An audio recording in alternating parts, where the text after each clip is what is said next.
find out. How? Did you have to accentuate the course?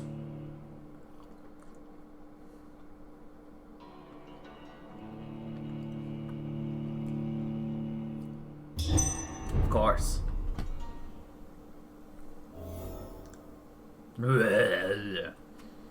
Okay. So we determined that we cannot get in via this entrance, that entrance, or that entrance. Which means we have to get in via this entrance? Question mark? So, kinda sucks, but you know, whatever. You make do with what you got.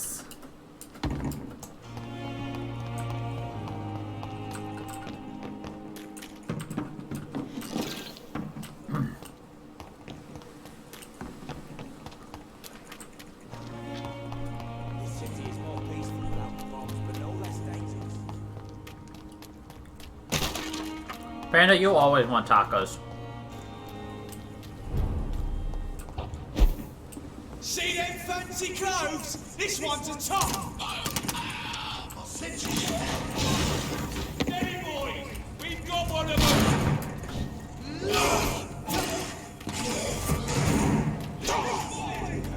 Thankfully, we can ignore a lot of people.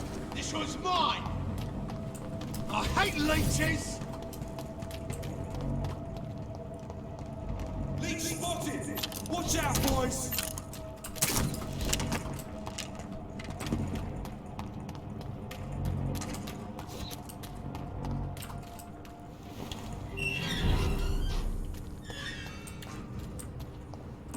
A spice. Everyone's throwing the blame. Good evening, Miss Cox. Hello again, Dr. Reed. What do you want? What do you want? Can I see what you have to sell? As long as you have money.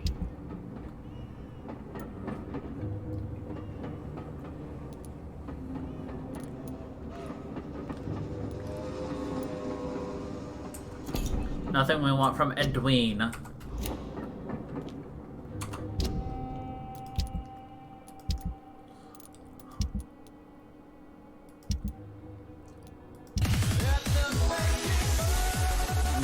Boom!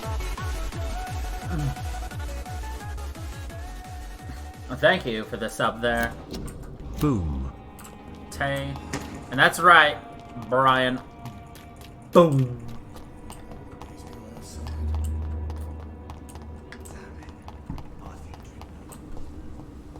Look at that. Emoto's on the brink of losing the stream boss. The bit boss.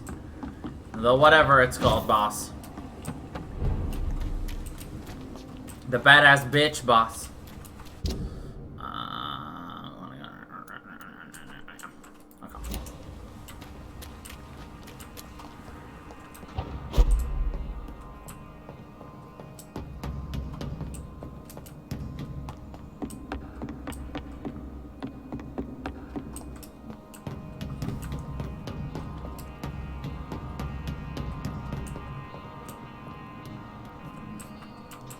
Kneel, traitor.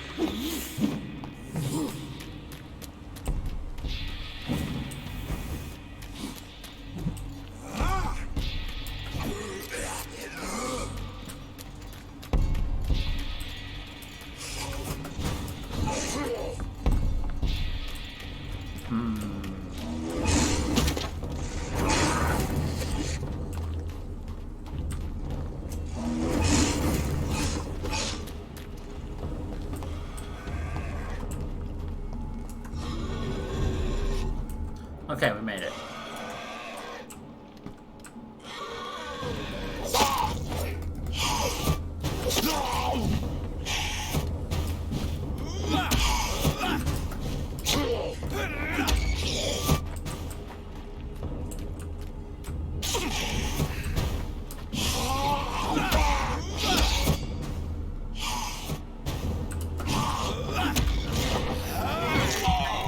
Ugh.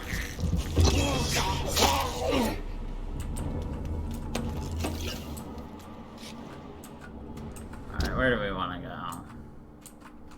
So where our back is, this way.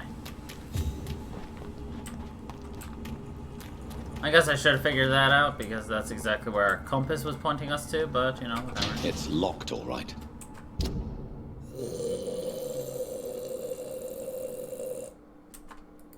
Alright, how are we supposed to get that? We have checked literally every entrance.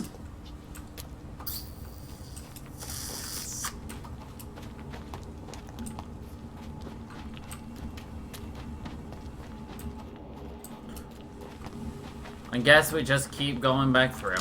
Whatever. We'll find it one of these days. One year.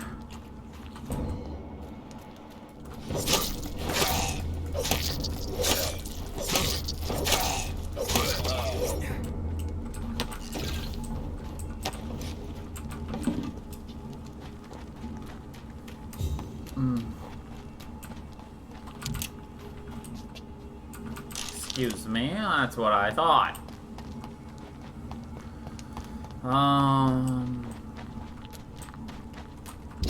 Alright, I guess we'll try to connect these right there. So we go through here and take a layer.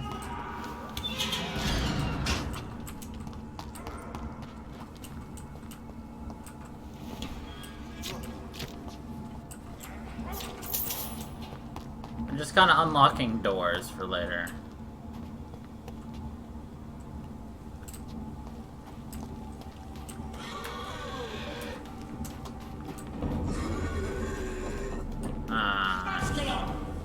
I don't care!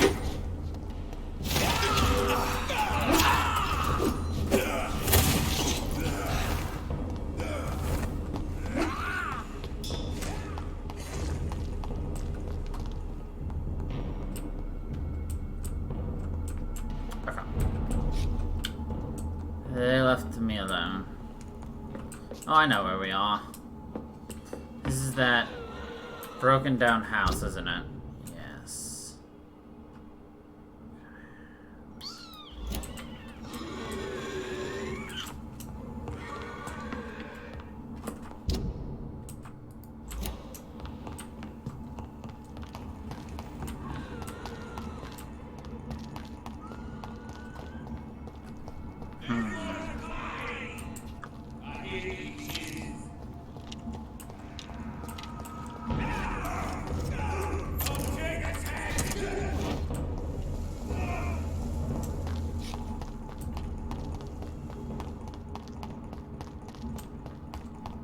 I swear, you should just be able to go into, like, this gate right here.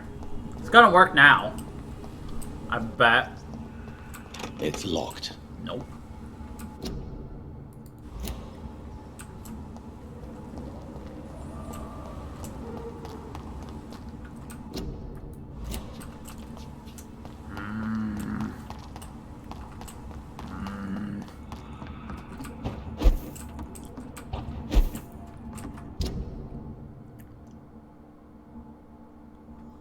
Is it that one then?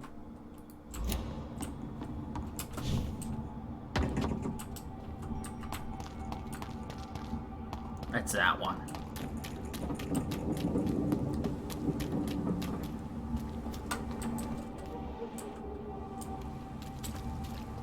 Alright, I know where we are now.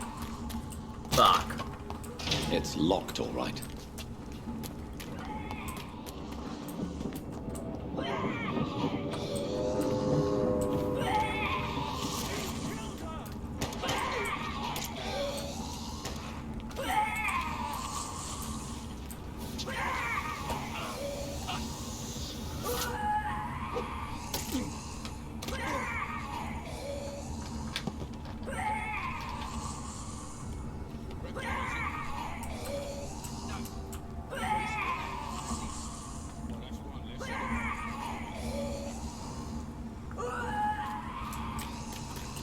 That was the vampire I saw earlier.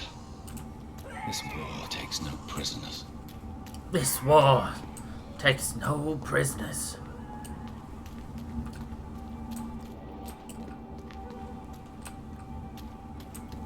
Except the prisoners of war. And then you've got war prisoners. No? Okay. Anyway.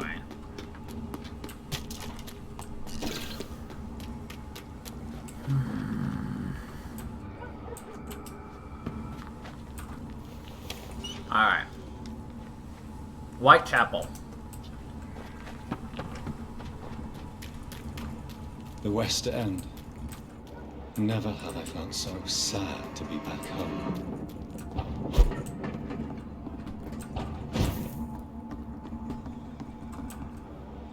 Yes, nailed it.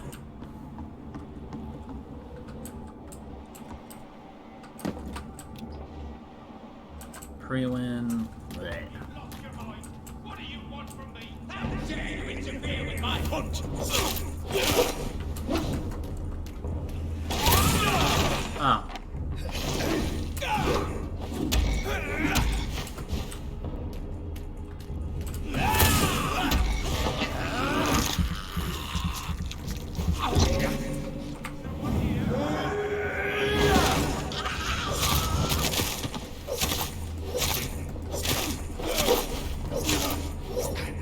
Nailed it. We saved a man.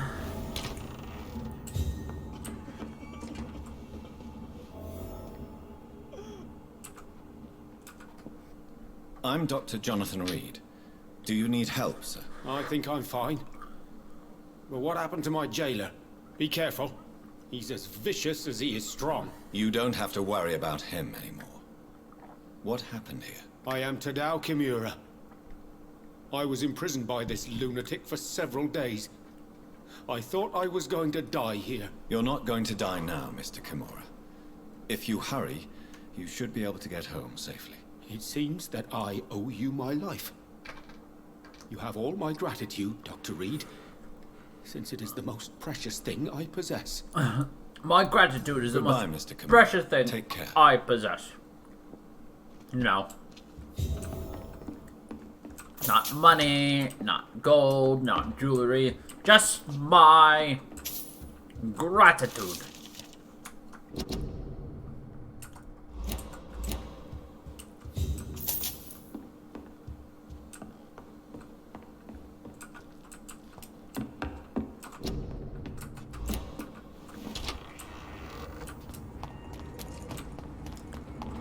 That's an odd little patch of bright lit fog.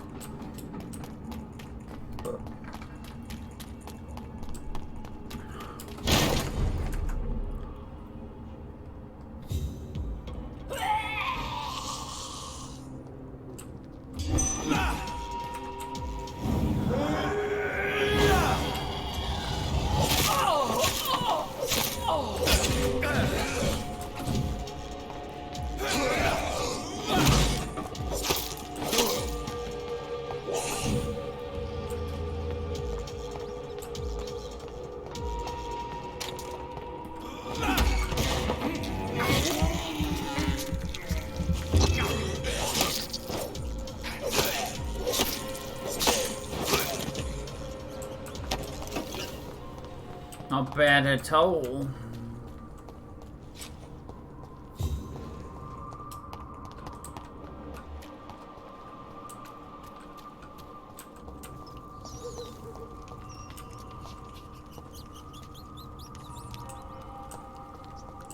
Rodents like that usually dictate that there is a hideout nearby.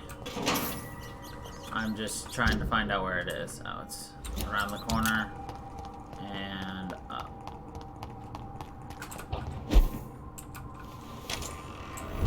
Welcome to Dr. Reed's mansion.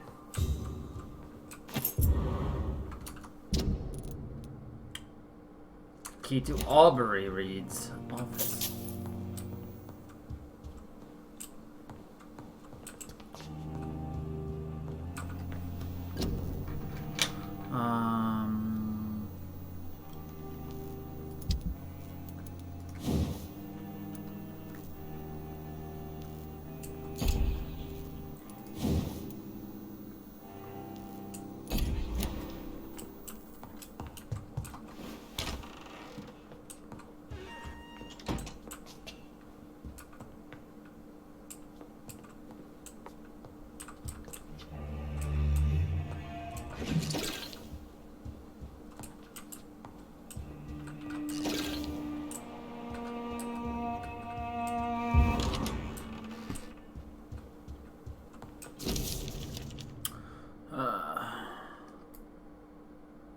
I remember Sunday walks in the park.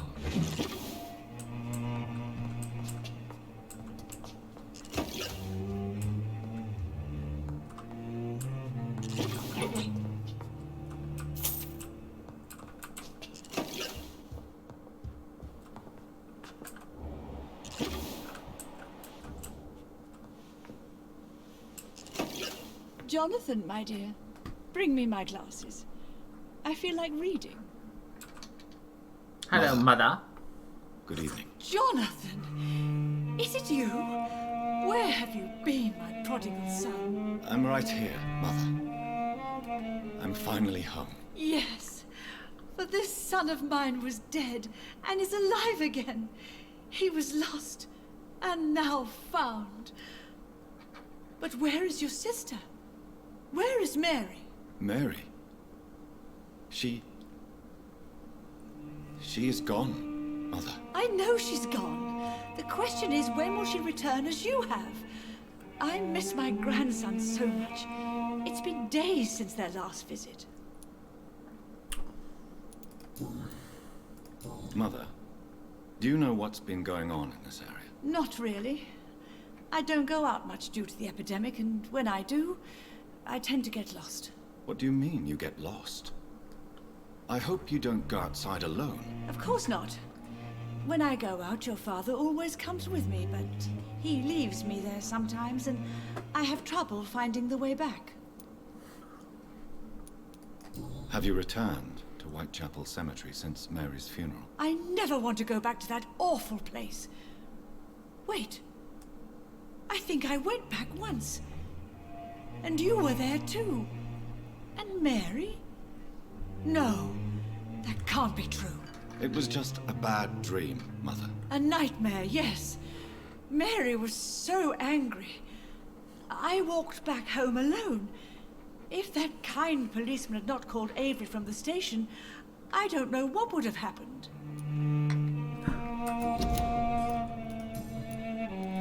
Do you need anything, Mother? Can I help you? I just want you to stay with me, Jonathan. Your room is ready. I asked Avery to make your bed. I'll stay as long as I can, I promise. Do you need anything else? Just one thing. Very lost. Stop staring at me like that. As much as I love you, it breaks my heart to look at those empty and dead eyes. Those empty, dead Are you eyes. working on a new painting? Not recently. I have trouble focusing on my subject and my mind quickly drifts. It's the same thing when I try to write poetry. I recently met a talented painter with an excellent technique. I wish you two could meet. I'm sure you'd like her. I'd be glad to meet her. What is her name? Is she famous? Is she dead too? She's not famous, and her name is of no importance. And yes, she is also dead. The important thing is, I hope you two get along. If she ever fancies meeting your mother, I'd be glad to welcome her into my home. Yes, she is also dead. Why do you say Mary is visiting you, Mother? You know that's impossible. Why should it be? Are you not standing in front of me right now? Why should it be any different with your sister? But I'm not dead, mother. But I'm not dead, Mother. I'm really here, talking to you, trying not to cry. Oh, it breaks my heart to have to tell you this. But of course you're dead, my darling boy. Just look at you, as pale as my Mary. But Mary really is dead, Mother. Yes. And are you not dead too? Isn't your father dead? And my grandson? And my son-in-law? You're all gone. But you all still visit me from time to time. Father seems to have left me some documents. Some sort of treasure hunt game. Do you know anything about them? No, Johnny. But your father always loved to write these little games for you when you were a boy. Don't you remember? I remember now. He used to post me these riddles, as though they were sent by a mysterious games master. I'd spend weeks trying That to sounds decipher like them. Your father fun, was honestly. always so proud each time you found the answer. He was not just the serious doer banker everybody thought he was. I was proud too. How could I forget that? The important thing is that you remember it now. I'll tell your father the next time I see him. He'll be so happy. Could Father have conceived some sort of final game for me before he left? I really can't say, Johnny. Perhaps you should talk with Avery about that. He was your father's confidant, more than I. Doesn't this conversation just make you so sad about Mother? Goodbye, Mother. Goodbye, son.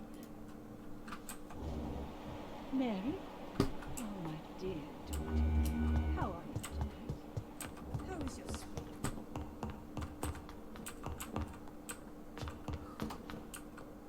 So there's a bit of information that was kind of glossed over about. So you remember Nurse Crane, right? Remember how we used our ability to make her forget, and then she ended up dying because of our basically our mesmerize ability. So it is considered the quote good choice, except for it's honestly the worst choice you can make in the game because it kills Mary, or not Mary. It kills Nurse Reed. Because there's two bits of lore in the game. One you get from Elizabeth Ashbury, and one you get from some in-game text, and it talks about how the use of your mind control ability, essentially, the more a victim resists it, the more damage you do to them. So because Dorothea Crane fought so much, we actually shattered her mind. And that is why she died. Even though that was the, quote, good choice, it's actually the absolute worst. Because not only do you kill her, you destroy the district, and yeah. You get no benefit from it at all. The best choice is actually to become the new person to pay her instead of Lady Ashbury.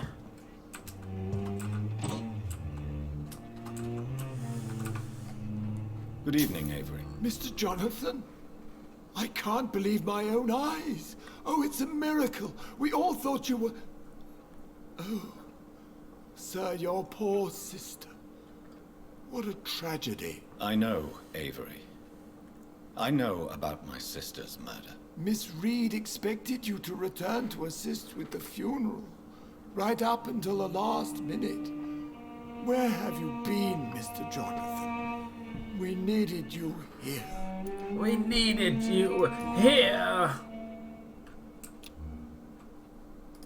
How is my mother? Not well, I'm afraid, sir.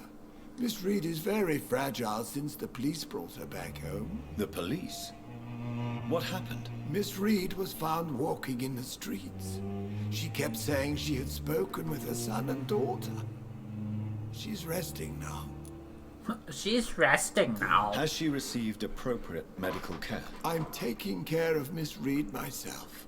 Hospitals are so overwhelmed by the epidemic that they can only accept patients infected by influenza.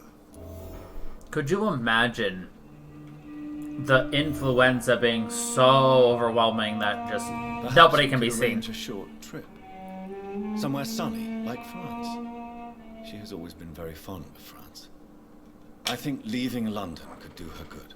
I'm afraid Miss Reed is too frail for the moment. Recently, she started going out at night without remembering it.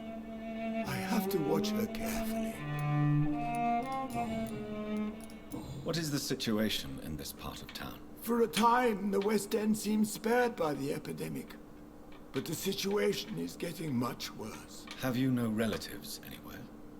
I'll understand if you want to take a few days to see family. Your father managed to guarantee my earnings as long as I take care of this house, sir. My sisters are dead, and I've never met my nephews. I'll stay, sir. I'm sorry I could not be here for Mary's funeral. Your mother was strong, sir, but your support would have been appreciated. Apart from the priest and I, no one else attended your sister's funeral. To be present at the funeral with you both was my dearest wish, Avery. But I'm sorry, I simply could not attend. I would not dare to question your absence, Mr. Jonathan. All I can say is that we missed you a great deal during these difficult days.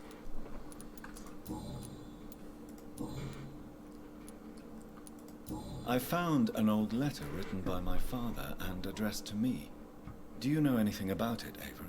Your father wanted me to give you this letter for your 35th birthday, but you left for the war, and the letter remained in his office until tonight.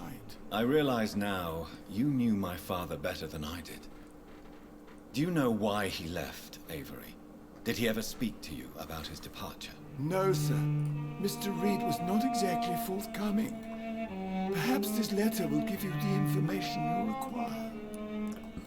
Maybe it will give you the information that you require. Tell me the truth, Avery. Do you feel forced to stay here? Would you leave this house without the arrangement made by my father? No, sir. I have nowhere else to go. And I promised your father I'd take care of his family as long as I live. This house is dead, Avery. There is a curse on this family. You really should consider leaving. If only you could have been here sooner or more often. Maybe this house would not be that empty. But you're here now, sir. So my task is not over.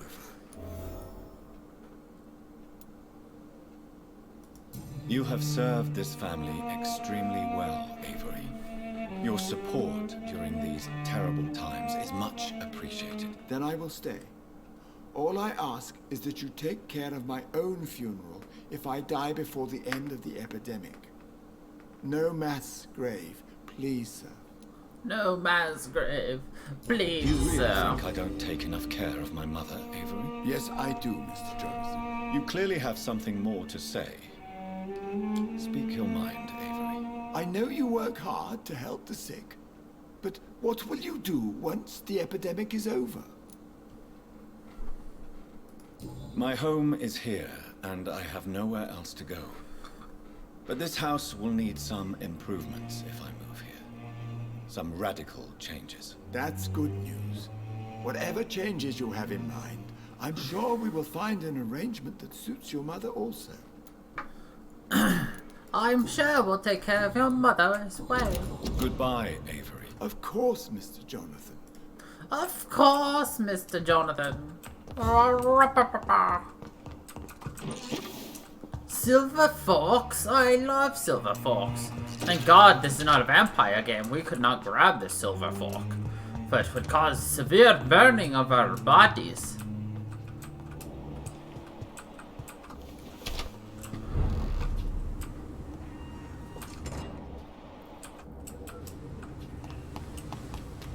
The Ascalon Club.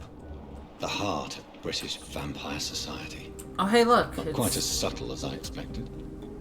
Lady Ashbury's daughter. Good evening, miss. Oh my god, no.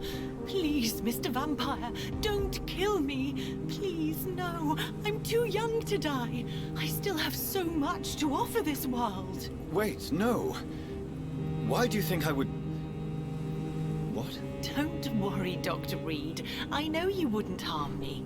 Mother told me you were in this part of town and might drop by. Your mother? My Mother name is told Charlotte, me. sir. Charlotte Ashbury.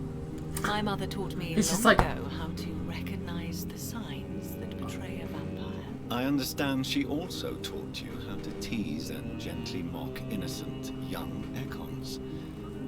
It's a pleasure to meet you, Miss Charlotte. Miss Charlotte. What do you think about this part of town? I was raised here, and I suppose it feels like home. You grew up in this part of town too, did you not? Yes, I was born a few streets away. No, A right there. small world, is it not? Did you ever imagine that my mother was your neighbor all that time? That you could have met her in a dark alley at night? You won't trick me twice, young lady. We both know Lady Ashbury never hunts or attacks prey at random. Come on, Doctor. Don't tell me you never thought about that possibility. Her fangs on your neck. Oh, are you blushing, Dr. Reed? Are you blushing, Dr. Reed? Is there something that's bothering you? Too much selfishness and individualism for my taste.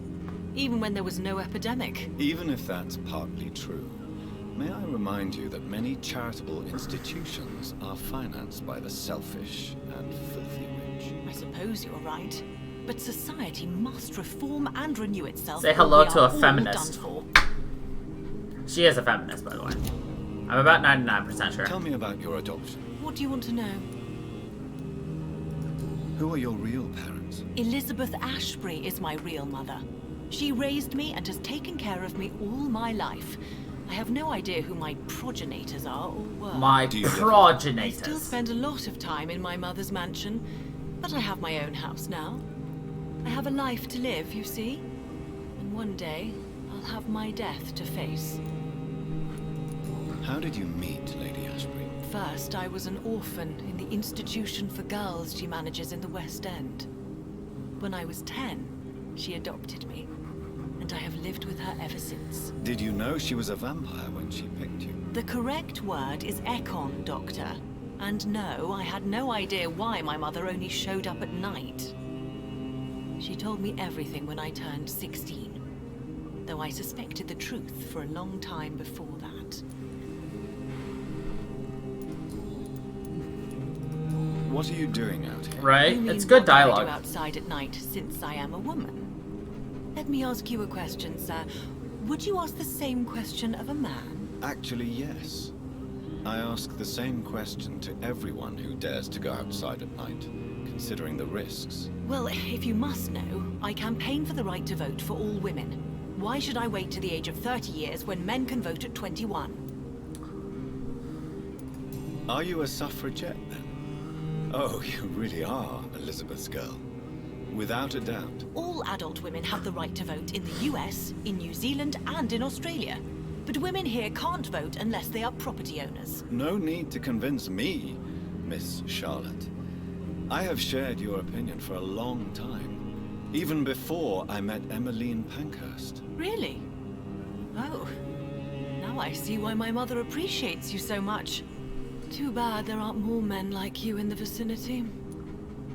She's pining after Dr. Reed. How are the locals reacting to your claims? People here can't wait for a wall to be built to isolate the West End from the rest of town. That's how progressive they are. If this happens, Emily and I will blow it up. Explosives are very dangerous, young lady.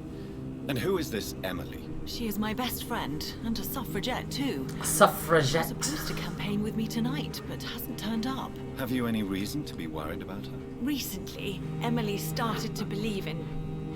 well, she got interested in vampires. I'm afraid she might be in trouble. Let me guess. You spoke to her about us, didn't you? Despite your mother's warning. I think I should try to find your friend. Oh, that would be top-notch. I can tell you where she might have gone. Top You have notch. my thanks, Dr. Reed. And please, don't tell my mother. Typical of an Emily behavior. Finds out about vampires, goes out and What searches exactly for one. has your mother told you about me? Your name and profession, obviously. And the mystery about your maker. I'm sorry to hear about what happened to your sister, sir. Mother says it was not your fault. Does it not scare you to know what I am? What your mother is? Why should it? My mother is the most compassionate woman. Must I be wary of her, Dr. Reed? Or you? Or you? Of course not. You have nothing to fear from me, or your mother. Good to know. And don't worry, my mother told me everything I need to know about vampire tricks, their nature as well as features. Your mother is not like any other vampire I've met. It's I believe Ekon. she thinks the same about you, Dr. Reed. Right. Do you know why Lady Ashbury chose you to become her daughter? No, I don't. Each time I ask her that question, she smiles and says it's precisely because I dare to ask such questions. Do you ever regret that she chose you? Of course not. Though I often wonder if she adopted others before me. If so, where are they buried? How was it for them to pass through life with a never-aging mother? Her never-aging mother. Your mother has refused to turn you into a vampire. Tell me more about it. Each time we argue, Mother expresses the same fear. She wants me to remain alive and full of joy, rather than become melancholy and immortal. She claims you can't have one without the other. It's pure selfishness. Your mother has walked this earth for much longer than you or I. She is wise, and we should not ignore her advice when we disagree with it. But why shouldn't I be allowed to forge my own experience? There can't be only one righteous way to deal with eternity. It's your mother's choice. As daughters and sons, we have to accept the decisions our parents make for us despite our own wishes. I love my mother, and have accepted everything from her. Even that she named me Charlotte, when it was not my original name. Does it bother you? No. Whoever I was when I was born, I am now Charlotte Ashbury. It hurts as much as it makes me proud to know that's the name my mother will read on my tombstone. Oof. Why do you still hope to become a vampire in spite of your mother's refusal? It's the immortal aspect of vampires that interests me. The world Right. won't improve unless women take charge. I'm convinced of that. You're obviously a clever woman with a good education. That's a very and true a statement. brilliant future. But have you thought about the price you'd have to pay? The loneliness, the necessary masquerade. Is it not true of every high position? To change this world and make it a better place, one needs time on one's side. Tell me, Charlotte, how do you plan to achieve eternal life, since you've obviously given it a lot of thought? I won't give up. You have no idea how determined I am, sir. I may contract a deadly disease. I may throw myself under a carriage, just to be saved by her sweet kiss. That's a disturbing answer, young lady. And the worst part of it is, I know you speak the truth. There are less dangerous ways, Doctor. Instead of throwing myself under a horse like Emily Davison, I could just throw myself into your arms.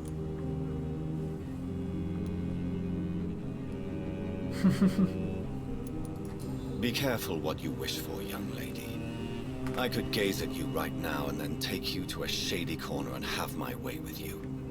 And leave your carcass to the rats. You wouldn't dare. My mother would know. She'd never forgive you. How could she suspect me? Do you know how many vampires are lurking in the city tonight as we speak? Vampires with a worse sense of humor than mine. Oh, my God. For one second I thought you actually... Excellent, Dr. Reed. Very convincing. Very convincing. She was just like, it will bite me. Goodbye, Charlotte. She's been quite busy these last few nights. I suspect you may see her before me.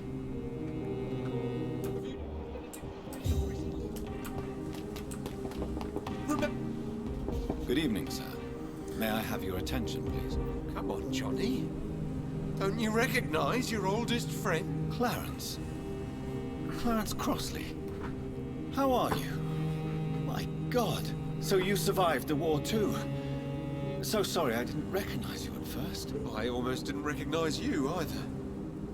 War does that to men, I heard. In my case, it was true, for I witnessed the horror that lies underneath.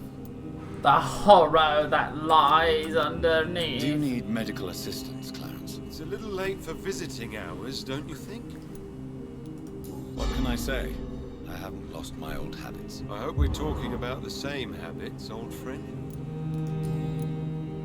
When did you escape the war and return to London? You know what's funny? I almost never think about the war. anymore. I'm involved in another kind of battle now. I know what you mean. I haven't had much time to think about the war either since my return. Of course. The epidemic, I bet you've been busy as well. Forgive me, Johnny, I didn't want to sound selfish. Johnny! What is this new battle? I saw terrible things during the war. Horrors I thought I'd forget. They're here too. They're everywhere. Vampires. Vampires. Okay. How is your wife, Venus? We've spent so much time away from each other. So many things have happened. But you're alive. You returned in one piece and you have a family. How many soldiers can say the same? Believe me, it's not quite that simple. Unlike you, I'm not the man I used to be. Is everything all right at home? Surely Venus was relieved to see you return from France in one piece. Have you forgot what people are like in this part of town, Johnny? Venus fears for our family reputation. Now her husband has become the village idiot.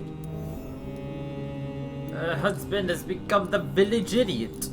You need some rest, Clarence. You should try to sleep.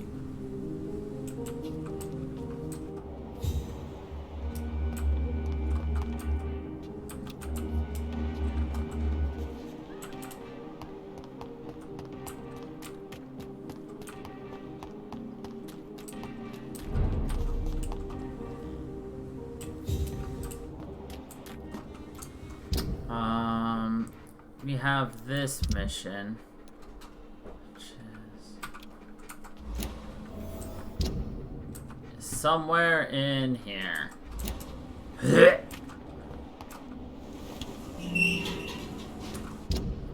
All right.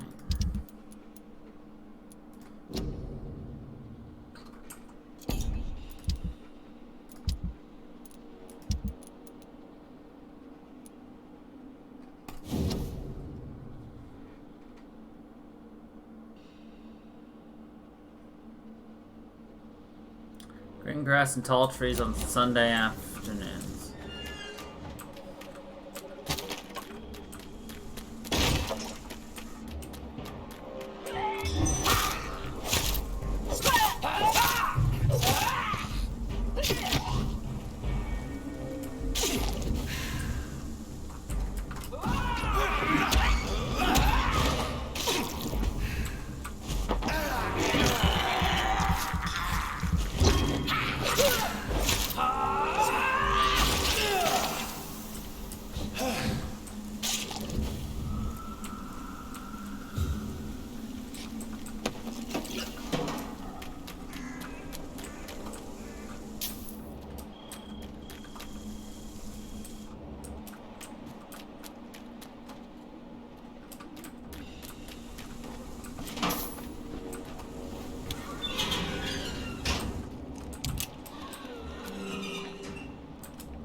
I was close.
Some thick, sturdy blood samples.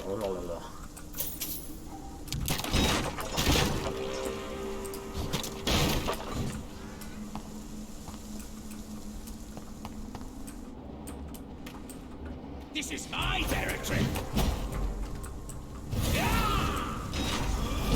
Gotcha.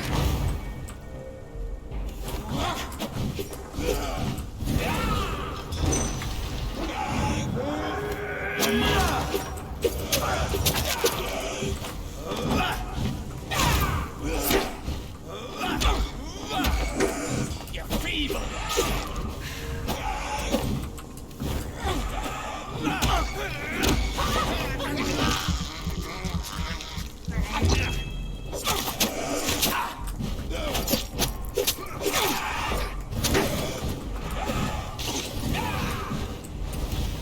Your prey is mine now.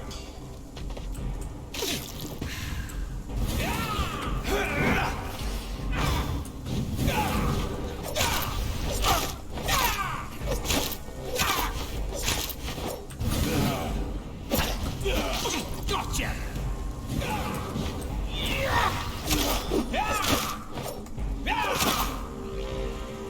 Hurrah!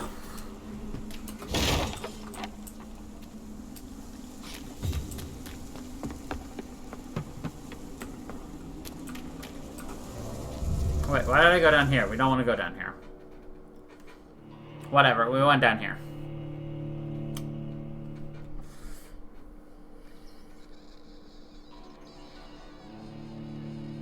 We're fine. I had to think for a second what's down here. We're fine.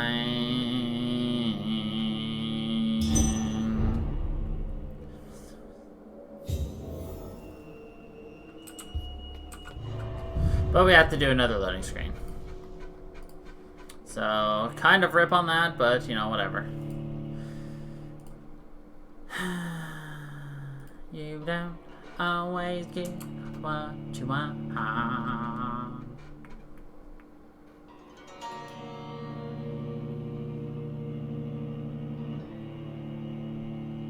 was gonna say, is the game moving at all? Yes. I was worried there for a moment that it, like, frozen or something.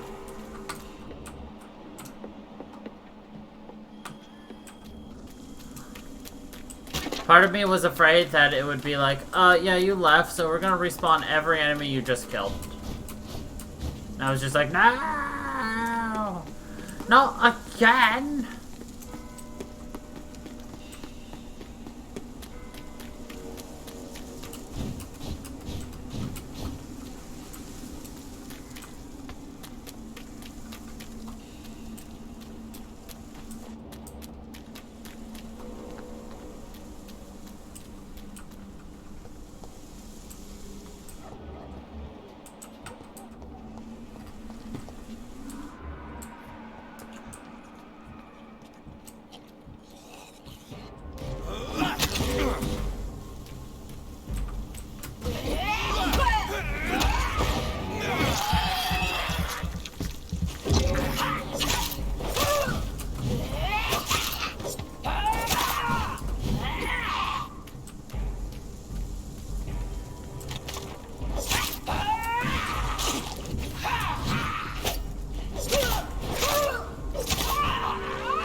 Crazy lady goes boom, boom, boom.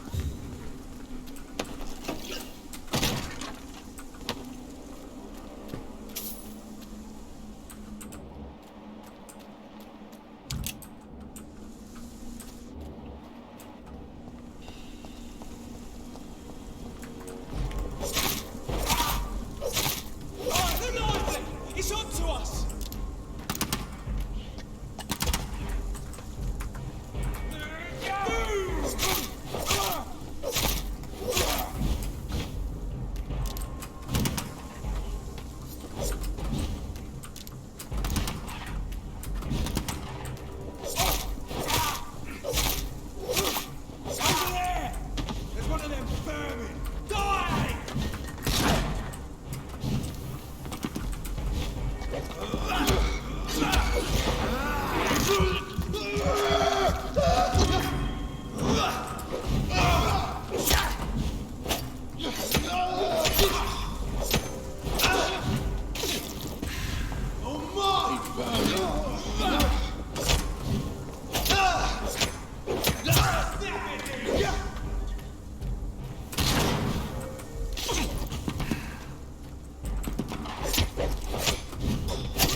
Well, that was close.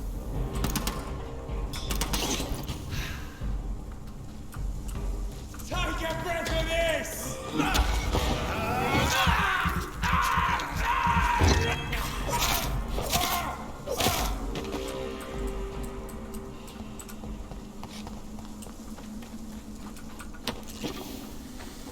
That man, he got deaded.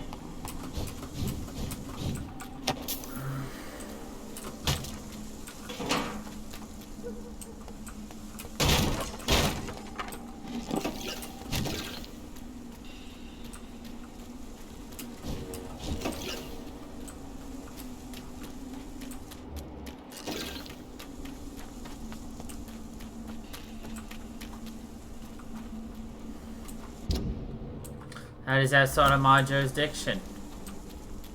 I'm only hunting in here. Right, yeah.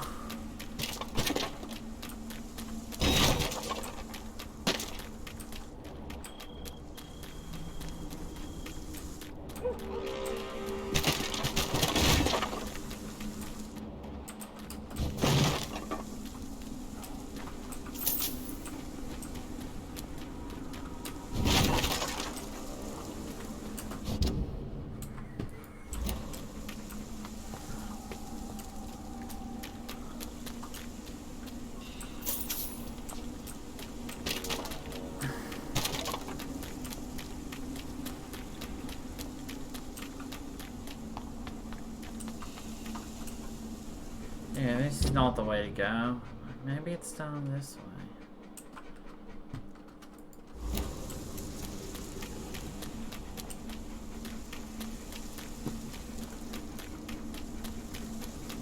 They got very dead.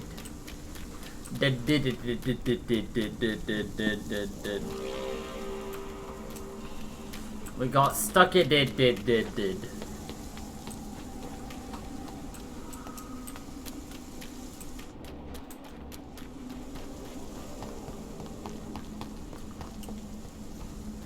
Yeah, these are the kinds of missions I hate. The whole find it.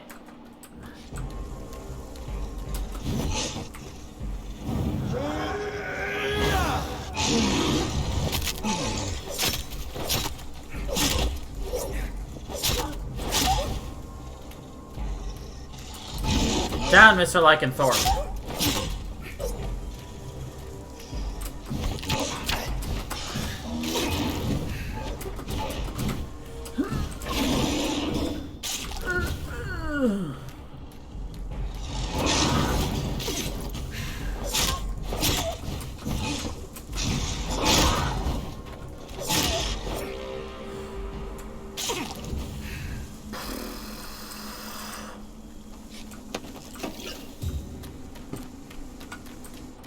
That doggy needed to sit the fuck down.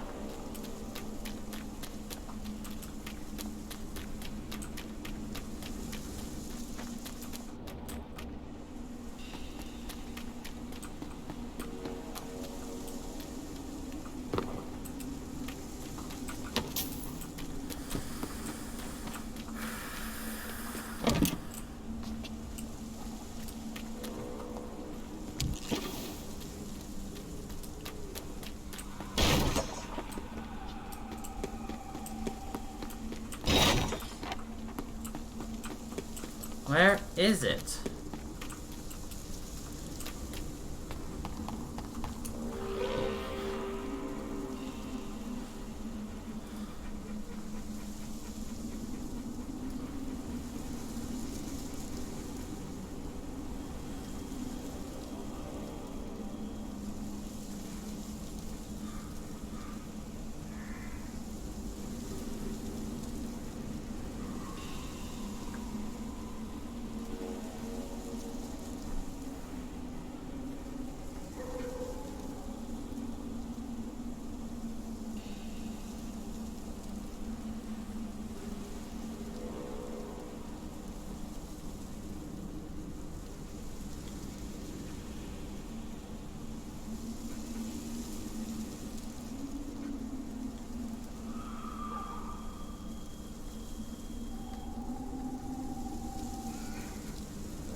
All I know is it's somewhere in this park.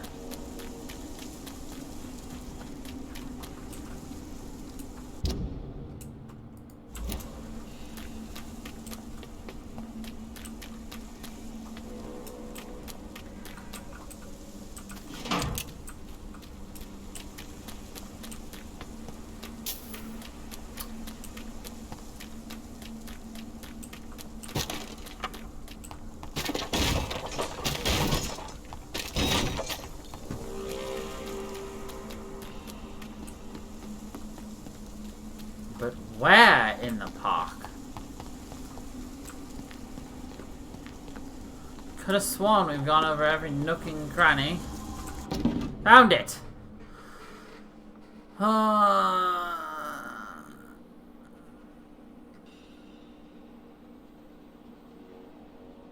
had almost forgotten I applied for a position at Pembroke. It was so long ago. Yes. I went everywhere except for the cranny. How could I forget that tiny nook and cranny?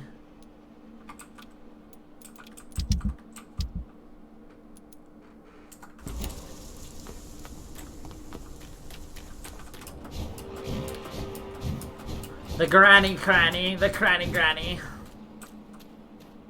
But we found it.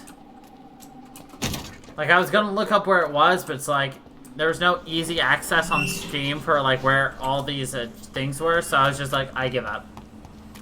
We're just gonna crawl through this place. The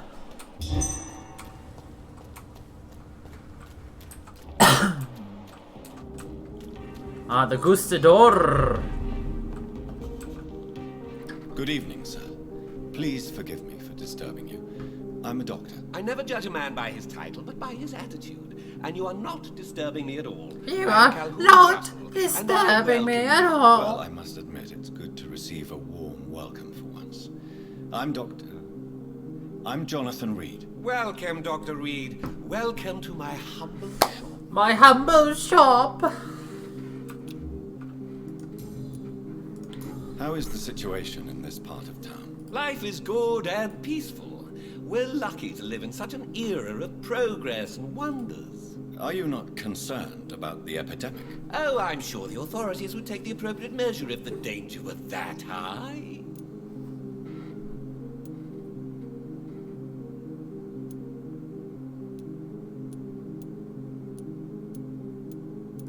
You cannot expect the newspapers to expose the truth while the war is still raging. I can assure you that the situation here is desperate. Well, that's news then. But I can't believe that things are that bad.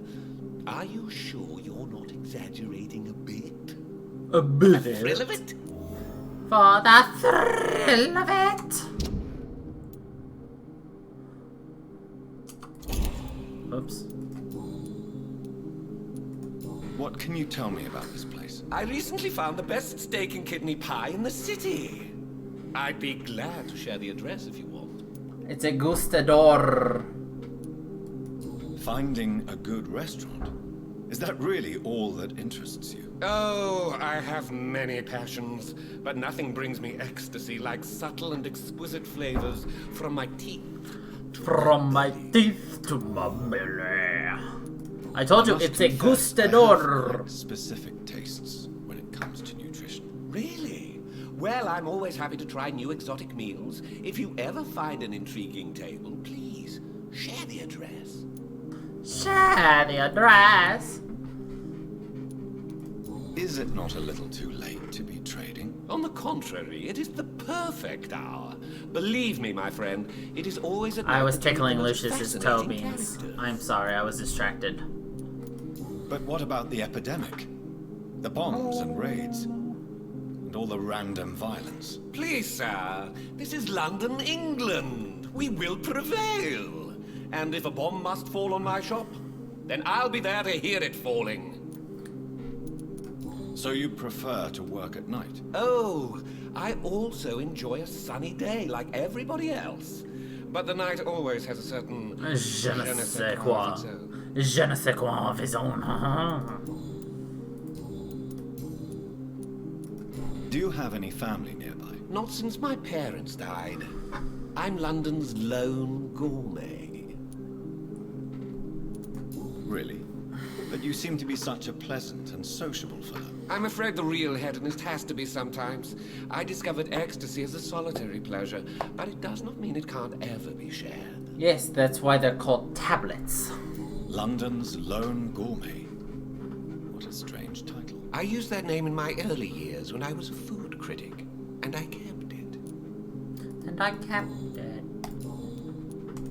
I may have a look at your goods, Mr. Russell.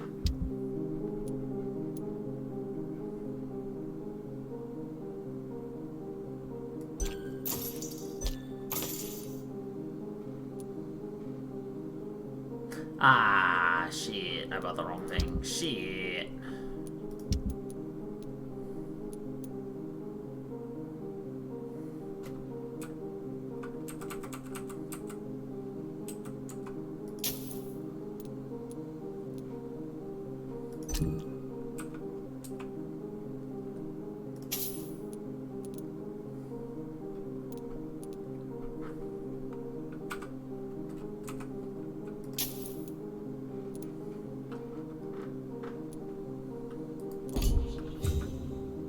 Good evening, Dr. Reed.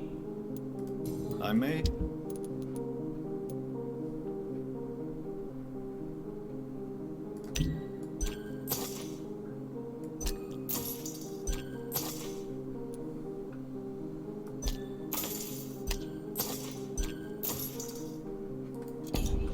It has been such a long time since I last went to the theater.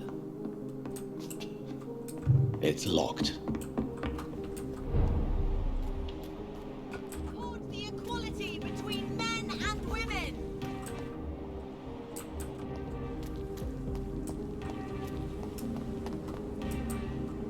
Good evening. And good. Goodbye. She's been. Good evening. Hello. Goodbye. Goodbye. Remember, don't let any strangers...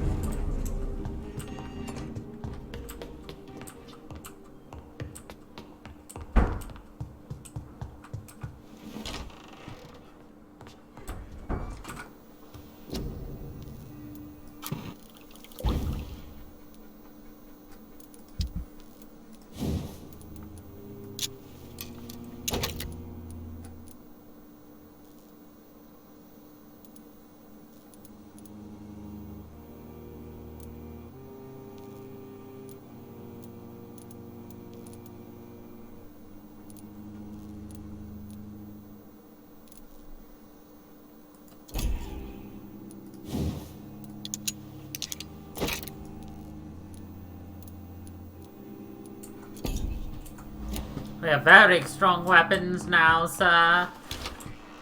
Oh, my dear daughter. How are you tonight?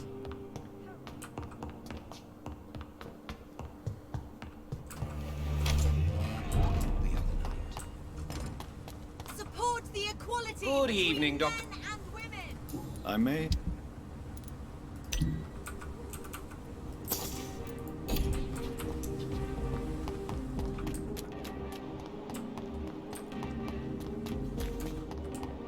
They're all around you, waiting for you to let your guard down.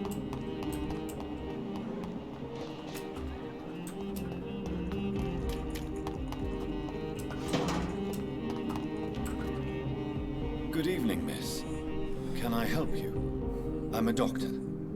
Dr. Jonathan Reed. I am. Karina Billow. I don't need any doctor. The rats. Where are the rats? Miss, you don't seem well at all. Are you afraid of rats? Has one bitten you? No, it's me who bites them. Tasty, juicy, disgusting rats. I can't stop eating them. Help me, please. Help me to disobey the voice. Help me to disobey the voice. What happened? The wobblies. The rats. The answer hides in their little crunchy bones. Their juicy, tiny brains. Miss Billow, Please, Juicy, try to concentrate. tiny brain. Why do you worry about rats so much? The voice in my head. He forces me to do so. Drink their blood, he said. Eat their flesh. Do you feel compelled to obey that voice, Miss Billow? Even if you're loath to submit to it? Yes. Please. Help. Tell me about the voice in your head. Who is it? Can you describe it? Is it someone you know? Someone you met? Keep your mouth shut, he said. Don't ever speak about me, or I'll abandon you. Help me, please, Doctor. Help me. I must eat the juicy little brains. Get the boy to Tell me their about tiny yourself, Miss bones Billow. is the What do you do crunch. for a living? I'm hungry. Need to eat. Have you got something for me? Blood, perhaps? Can you give me blood, Dr. Reed? Don't you remember who you are, miss? What you did for work? I was strong, proud. I campaigned for good causes. But that was before. Before. It does not matter anymore. I'm so hungry. What is the local news hereabouts, Miss Billow? Shadows. Shadows hunting shadows. Whispers in the dark. Pestilence. Suffering. Death. Death. I must go now. Goodbye, Miss Billow.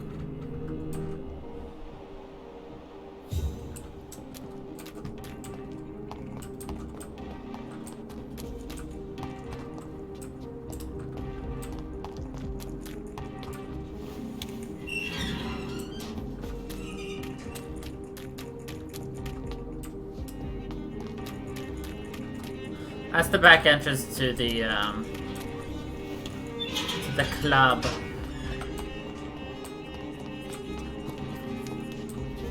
That's the sewers once again. It's locked.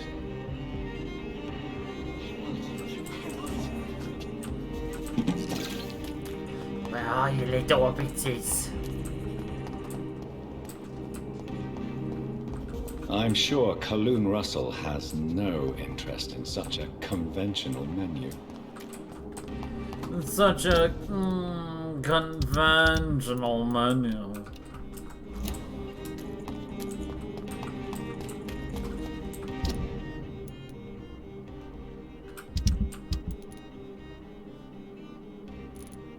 This is just a general, just look around as you're going. Blech.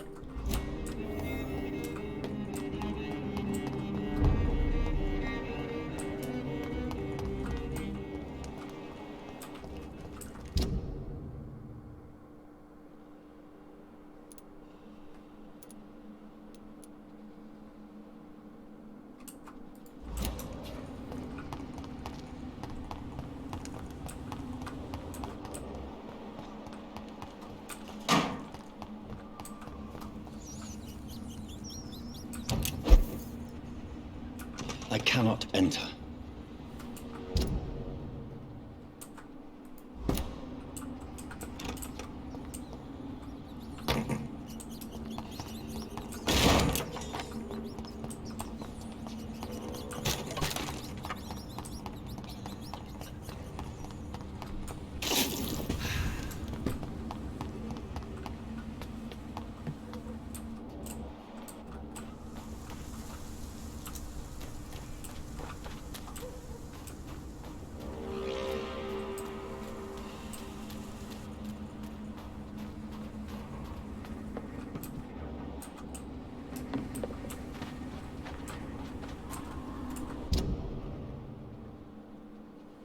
Okay, I know where that is. Again, we're just exploring. Looking for materials, looking for experience, looking for extra little side quests.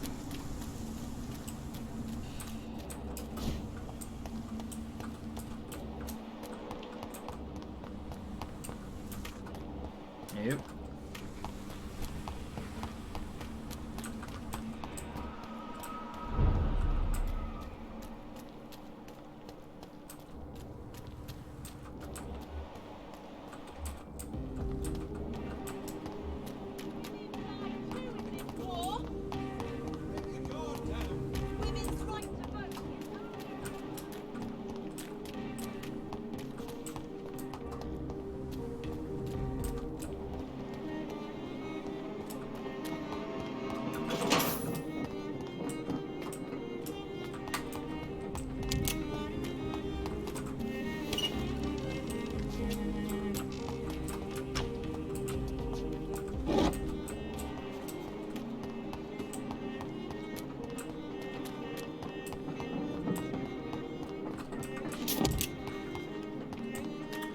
house somewhere right around here that we can get into.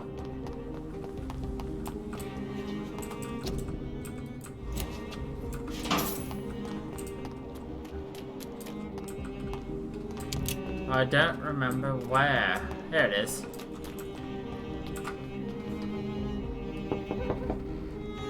Hello? Is anyone there? Jonathan, is that you? I did not know you were back Exploring. in London. Oh, my dear Johnny. I'm so sorry for your loss. Mary was such a sweetheart. Thank you, Venus. May I come in? I was going to bed, actually. Okay, goodbye. Forgive me. With the epidemic, I tend to forget people are supposed to sleep at night. I'll tell you what. Come back tomorrow for tea. I'll be glad to see you then.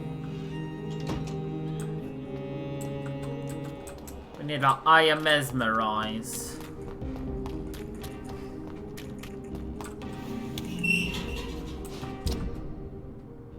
Cool. Oh, look at that. We got to exactly where we wanted to be.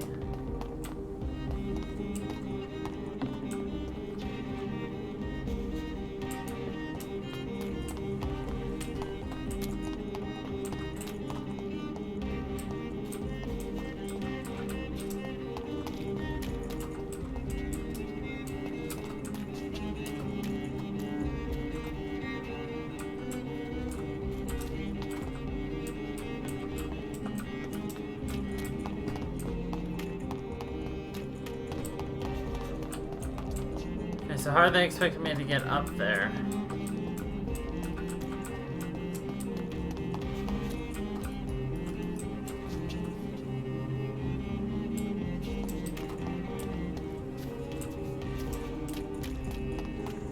Unless I have to get through Venus's house. Which in and of itself is annoying, because we need Mesmerize level 4, and we've only got level 3. Because we're still missing 2, 4, 6, 8.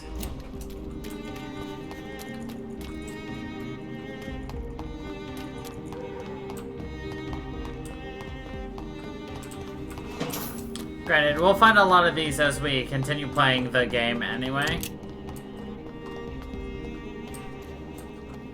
Yeah, there's Karina again. Yeah, I think we're gonna go to the Ascalon Club. We shall present ourselves.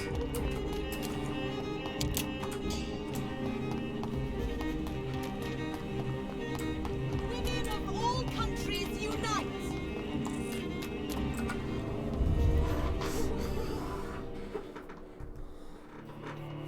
We appreciate a lot. I don't remember what I said, TBH.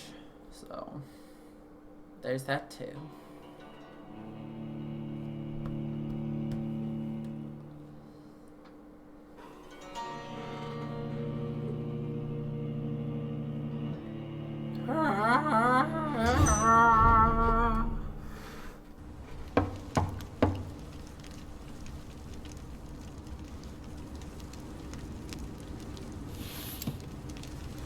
Do you know where you are standing right now? In front of the Ascalon Club, I presume. The Ascalon Club only summons or ostracizes. What is your business tonight? I received an invitation. I'm Dr. Jonathan Reed.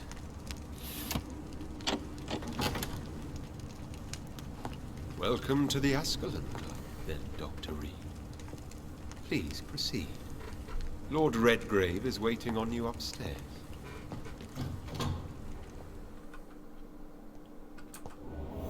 Welcome to the Ascalon Club, then, Dr. Reed. There has been quite a battle here.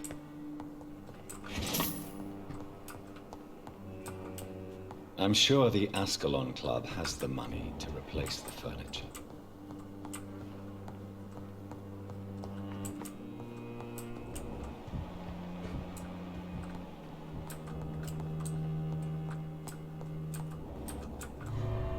Oh, whoops. Went out the back door. Fuck me. as we wait to go again.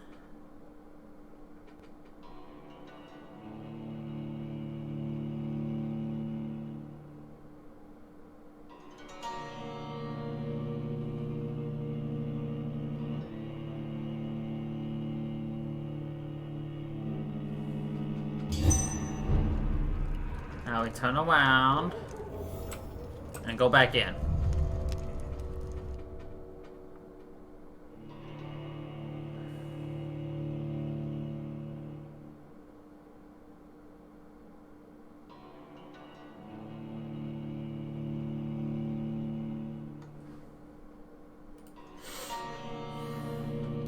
So we just sit here and wait as we load and load and load. I was just trying to explore and I found the back door.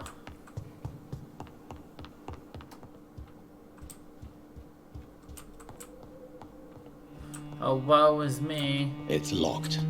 Do we abhor?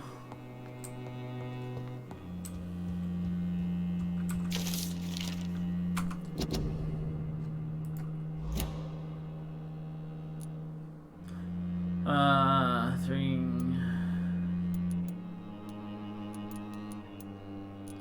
So we're really not missing that many. We're missing like 10.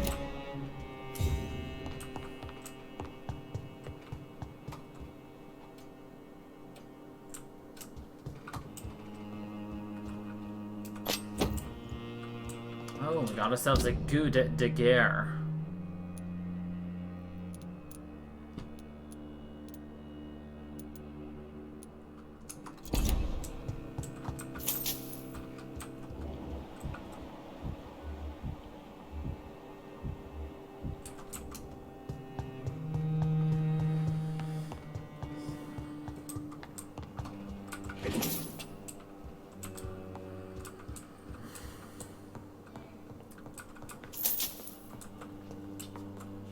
Hello, my name's Dr. Reed, and I'm here to burgle your house. Ooh, we can go to the basement. Oh, well.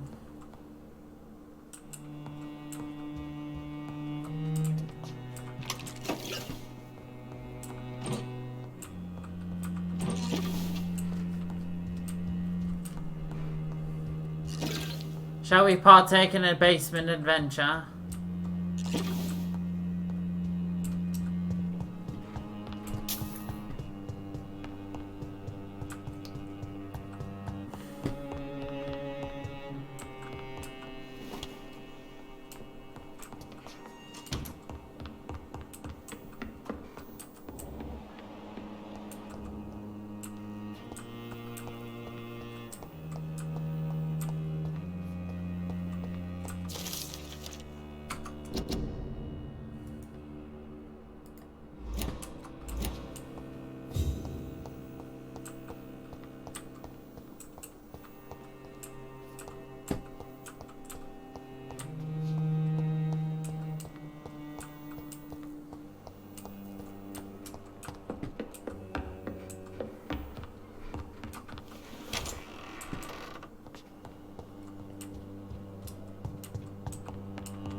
Not too much down there.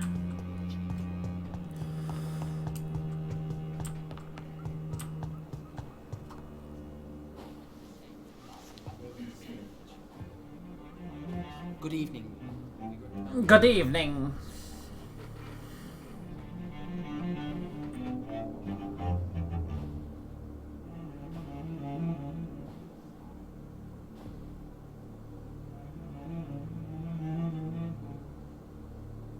My good friends, if I may have your attention.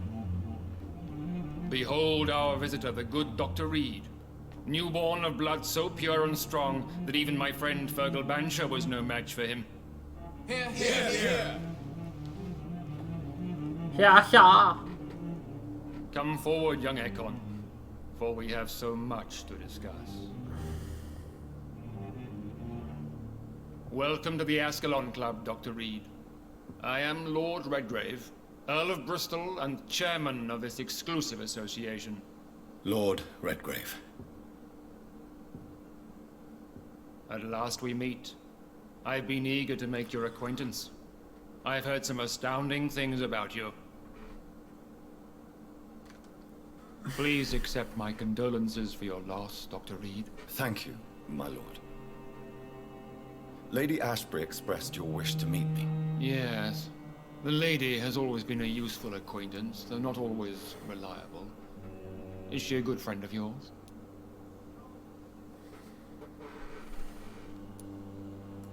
She's a close friend, and I'm honored that she feels the same about me.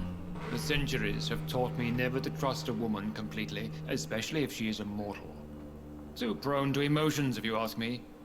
Too fickle when it comes to important decisions. My lord, do not expect me to speak ill of Lady Ashbury. Of course not, and I praise your loyalty. Would you offer the same fidelity to the Empire? What do you mean? I speak of the Skull Plague that threatens London and the country. You have been on the front line in the East End, but the time has come to open up a second front here. The epidemic has escaped the quarantine. You have new cases of the outbreak. We don't know for certain, but we cannot allow the disease to threaten the prominent heads of Great Britain. Why have you asked me here? Because the crisis is escalating. Our enemies, the Guard of Priwen, have even launched an open hunt. The only way to calm things down is to put an end to the epidemic. You want me to find possible sources of the outbreak in the West End? Is that it? Ah, straight to the point, like all eager newborns. We shall have time to talk about all this, Dr. Reed.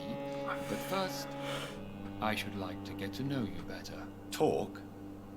Is that the only reason you asked me here? Well, no. I also wanted to meet the intriguing Ekon, who made such a powerful progeny of his sister. You have not learned the name of your maker, am I correct?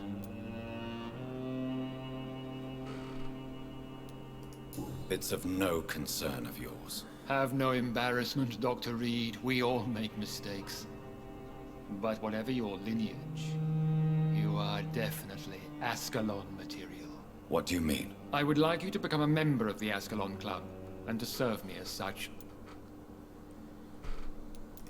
Before I accept, I have so many questions. Please ask. What does it mean to be a member of the Ascalon Club? It means that you swear to protect the interests of the Crown, that you become a loyal servant of the British Empire. Do you have any official recognition from the government? A charter from His Majesty the King? No. Of course, the Ascalon Club publicly supports the Empire, but the true nature of its members remains a secret. Am I supposed to follow orders? As founder and chairman of the club, I alone am entitled to make demands of our members. And I do appreciate obedience. Appreciate obedience.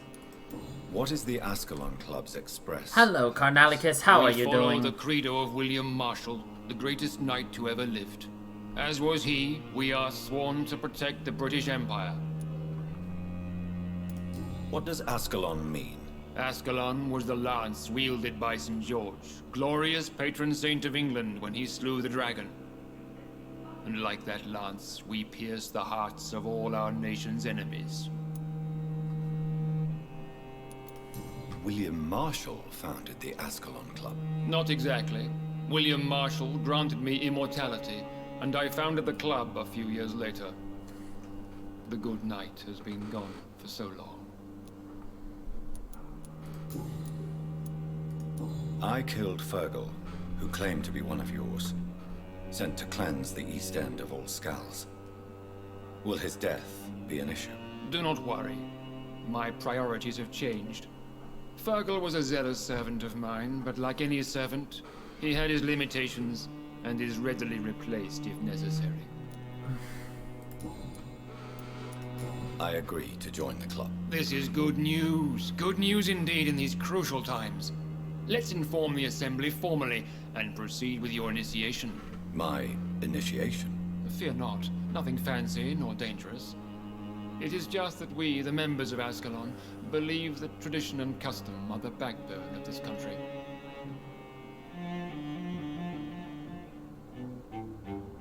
My fellow members, dear friends, please gather and welcome this Ekon as one of our own. Is he worthy? Is his blood pure? Well, speak, Dr. Reed, in front of the most sacred blood. The blood of our beloved William Marshall. Speak now. Will you serve and protect the crown as he did? Yes, I will. Then, young Ekon, it is time to testify with your blood. You must die. It is time to sign the Book of Allegiance. I know it's awfully gothic and a tad pedantic, but England's traditions are the backbone of our nation. For a club of immortals, it's very small. You know?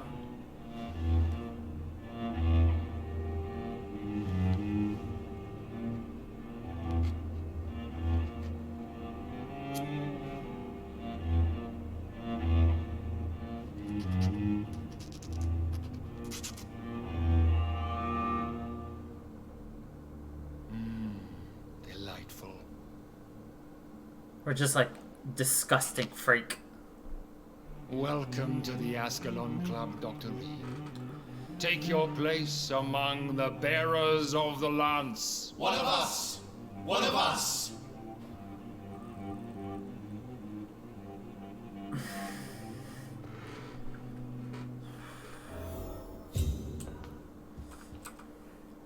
Good evening, Dr. Reed.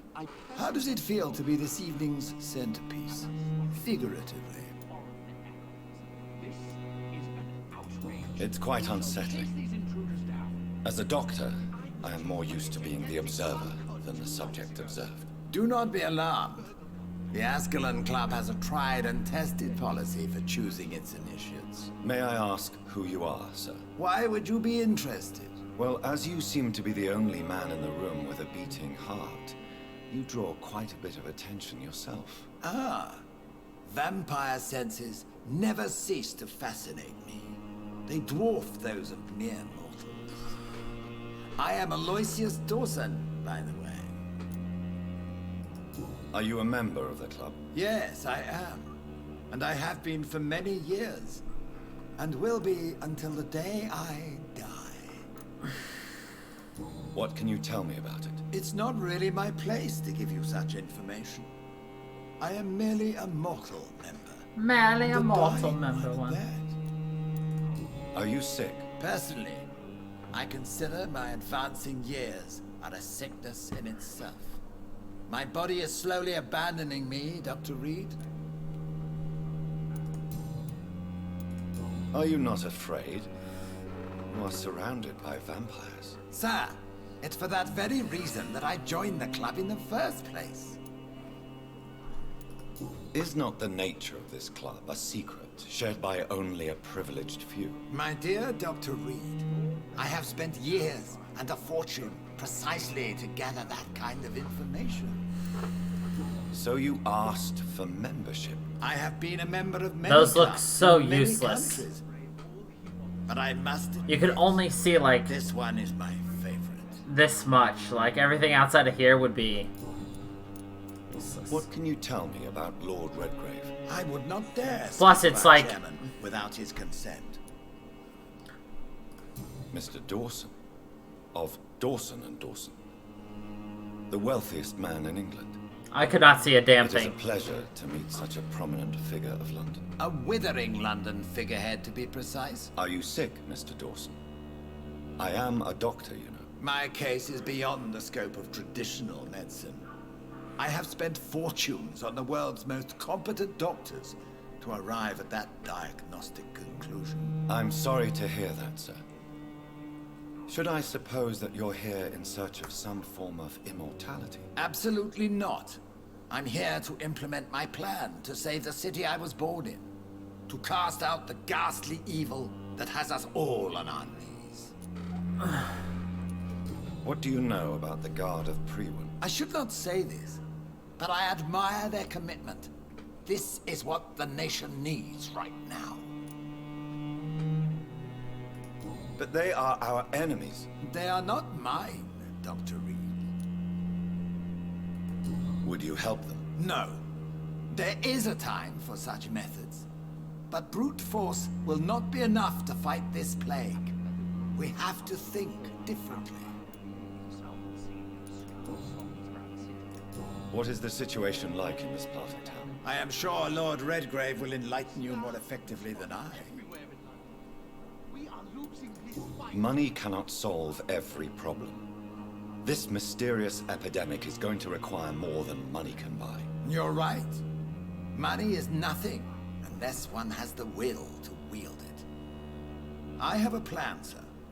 A radical one that will save all that is essential in London. What is your plan, then? Quarantine and barricades are futile. What we need is a wall. A formidable, unscalable wall to isolate the deserving from the infected masses. By doing so, you would create two separate ghettos. What if the disease gets past the wall? The results would be disastrous. Not if we eliminate all suspected cases of infection as soon as they appear. It doesn't work, though. A necessary sacrifice. Are you not mistaking sacrifice for summary execution? Why do you care? Are you not a vampire? Removed from all mortal concerns. Decisiveness is what the city needs, and it needs it now. It needs it now. I know we're facing a crisis, but I'm shocked no one took the time to clean up the mess inside the club since we were attacked. I must admit the Guard of Prewen impressed me. They must have spent years preparing their plan.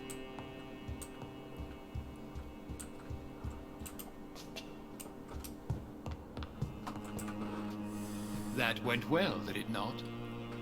It is always useful to bolster the troops' morale, especially before a difficult battle. You have the makings of a general, my lord.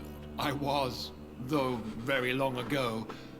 Well, not quite a general, but a proud defender of the crown. So why did you really want to meet me? Straight to the point again, young Ekon. All right, let's talk, you and I, Lance Sparrow. I'm listening, my lord. According to my spies, you have worked with Dr. Edgar Swansea on the epidemic, and your findings were quite alarming. Do you know Edgar Swansea? Not personally, but I've been told he has some sort of immortal fetish, and is a good friend. An immortal Does it fetish. bother that I consider him my good friend? As long as you reveal nothing of the club's inner workings, why should I forbid you engaging in conversation with the good Dr. Swansea? You were spying on me? Not personally. I rarely leave this building. But once he found you, Fergal kept me informed. Until you put an end to his mission. Who was Fergal? I don't see him sipping tea with the others in the club. Fergal Banshaw was my squire of sorts. Even before becoming that magnificent beast, he was a brute. He served me well for decades. No, I mean, what was he? He was clearly no ordinary vampire. No. He was a Volcod. All muscles and instinct. Quite the rare breed. Ferociously territorial. Mortals often mistake them for werewolves. Werewolves. You do know I killed him. Yes. Will you bear ill will towards me for his death? Of course not. Your victory was quite impressive and courageous. You earned my respect. You earned my respect. Yes, I'm convinced the recent invasion of frenzied skulls in London is directly linked to the epidemic. This is not the Spanish flu, but something else. I would be glad to hear more of your discoveries, Dr. Reed, but for now, my main concern is the security of London's inhabitants, both mortal and immortal. What do you mean? Alarmed by the epidemic, the Guard of Prewen has started a war against us British vampires. To appease the situation, we must eradicate the skulls.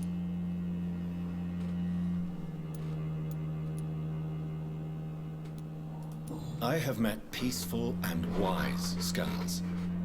To exterminate them means we are no better than vampire hunters. Skulls are hideous, shameful creatures that give all Ekon a bad name. So, what do you want me to do? I want you to investigate the city thoroughly. I have reason to fear there are cases of contagion in this part of town. Our absolute priority is to find and cleanse them. And how would you like me to proceed? By all means necessary, Dr. Reed. You are now a member of the Ascalon Club and you have carte blanche. Interrogate the locals, follow all the leads you find, and get results. And get results.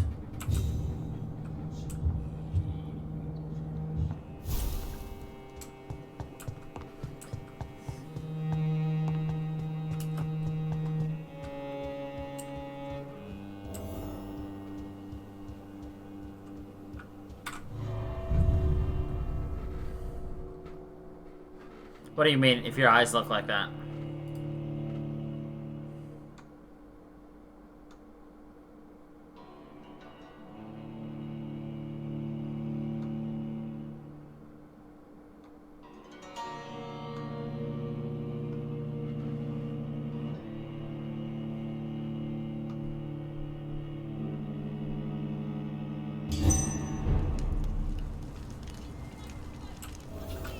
I think Lord Redgrave just suggested I was sired by an ancient vampire. Support the equality. Good evening, Miss Ashbury. And good evening to you, Dr. Reed.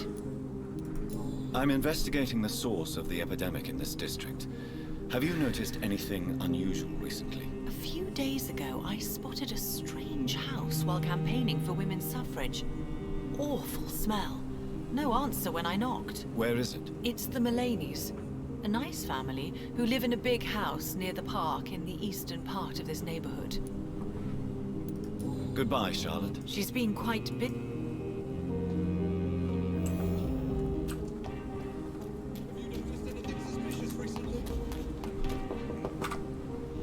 Good evening, old chap.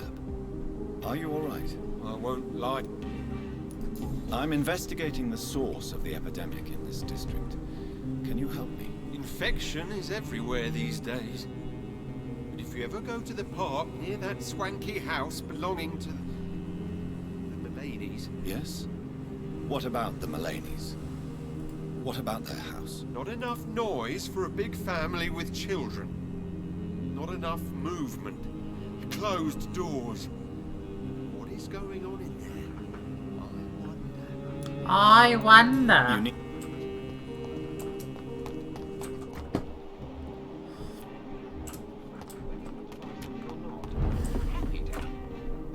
Good evening, Dr. Reed. I'm investigating the source of the epidemic. Would you like a monocle? Have you noticed anything? Should I have 2 monocles? Not really. One for each eye? Wait, now that you mention it, I don't see the McPhersons in my favorite restaurants. They love delicate meals too, you understand. Thank you. It may be nothing, but I'll investigate anyway. Where do they live? They have a house in the southern part of the district, somewhere north of the railway bridge. There is a courtyard, if I remember rightly. Goodbye, Mr. Russell.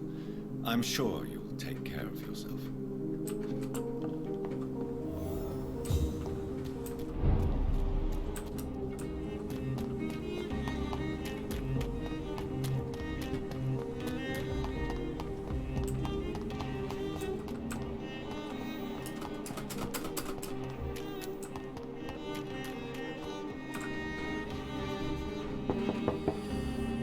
Hello again, Venus. Jonathan, you're still up. Can't you just knock at people's doors during the day? I'm sure you can spare me a few minutes. For old time's sake. Of course you may enter, Jonathan. Of course you may enter, Jonathan. But at this hour of night? Has to be this hour. Or else you'd be too awake for me to steal from you. So you're like half asleep right now because I'm going through and stealing all of your good silverware and money. It's a pleasure to see you again, Venus. So you returned from the war in one piece too. Thank God. My Clarence is back home too. How is the old rascal? Probably outside, chasing ghosts and chimeras. Clarence has changed a lot since he returned from the war, you know. How have you been since the last time we met? How long has it been? 3 years now? I've done my duty, like all British women. You have no idea what it was like to wait for months without knowing if I'd still be a wife or a widow. I understand. Luckily, this part of town has been saved from the worst of the bombings, from what I've seen. Yes, and it's also true about the epidemic. The flu has killed here too, of course, but not on such a large scale as in other parts of town.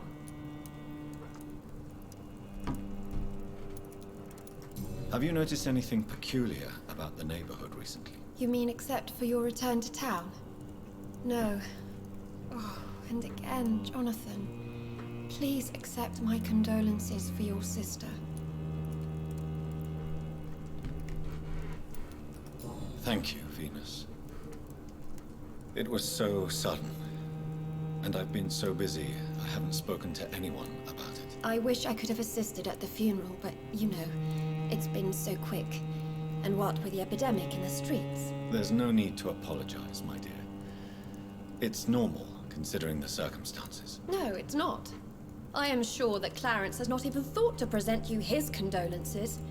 He is too busy with his penny dreadful stories. Why is my return so surprising? It's more an unexpected happy end than a surprise. You and Clarence, back from the war. You have no idea how hard it's been for me. Venus, why do you worry so much about your family's reputation? Everyone laughs at Clarence now. And they avoid me because they believe I share his insane opinions. I'm a leper in my own community. Oof.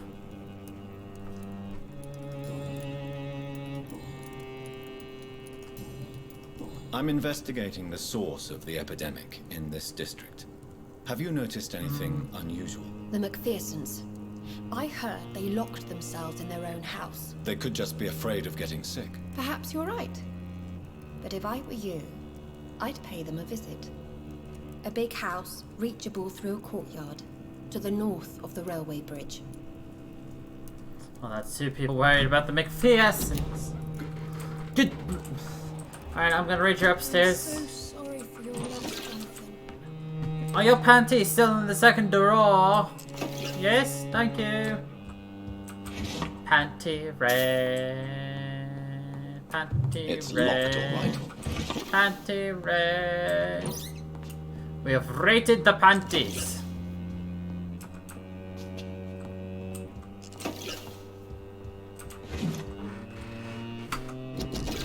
What's this? We found a mysterious vibrating object. Oh well.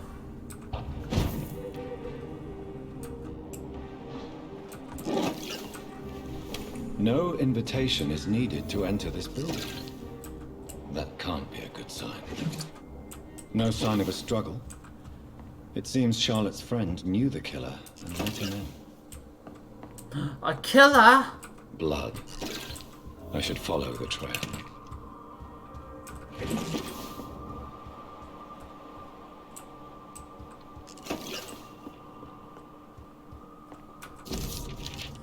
My dear Jacques, can't wait to see you again tonight. Tomorrow, can I always kiss? Emily wanted to become a vampire. Something must have gone wrong. Someone is responsible for this mess. But who?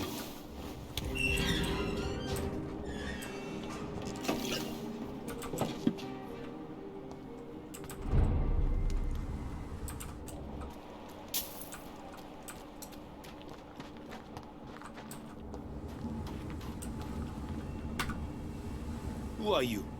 What are you doing here? I could ask you the same question. I'm the Marquis de Bois-Colombes, and I strongly invite you to find your own game, sir. I'm not here to sustain myself. I'm currently investigating the death of a young woman killed by a vampire. A young woman killed by a vampire? Oh, you're joking, right? Oh, I do love the British sense of humor. And who exactly are you? I am Jacques-Michel Guillaume Florimond de Marquis de Bois-Colombes, at your service, my dear cousin.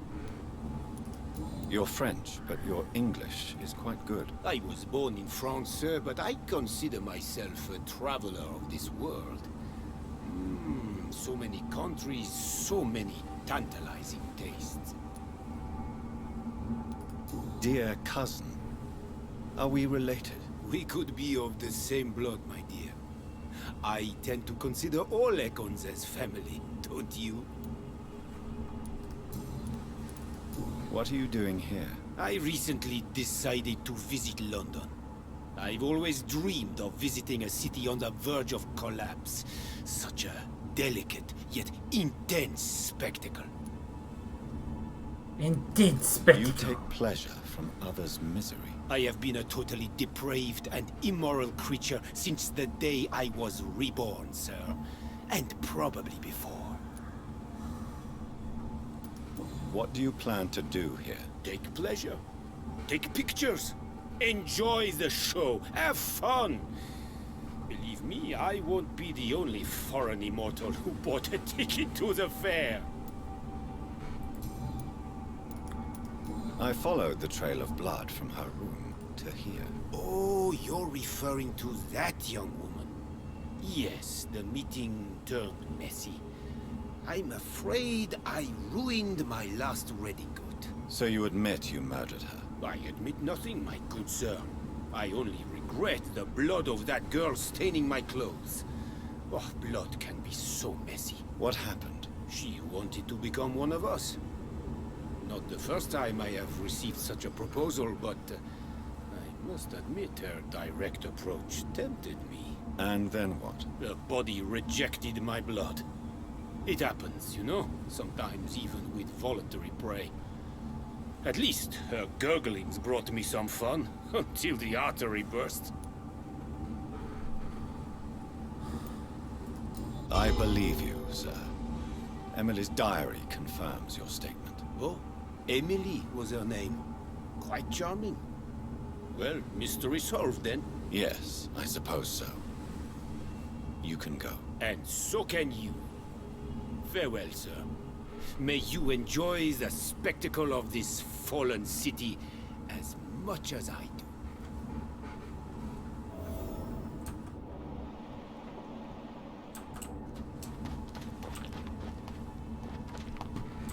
Well, Charlotte, your friend who really wanted to get bit, got bit in the end and died.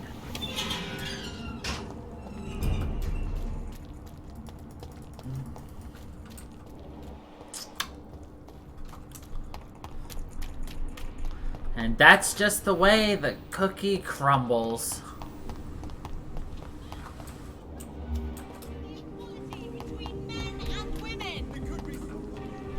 Good evening, Miss Anne. And good...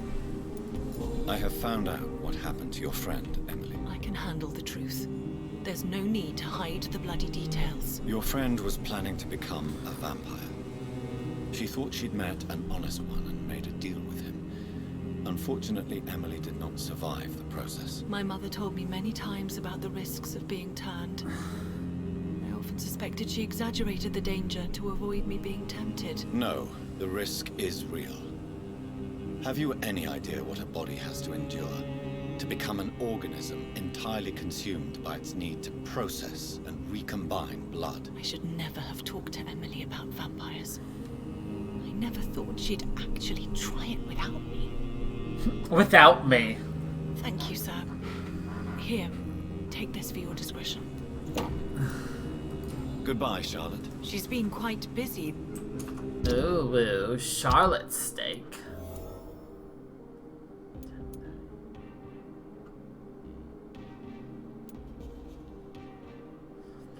See, ours is just better in every way. So...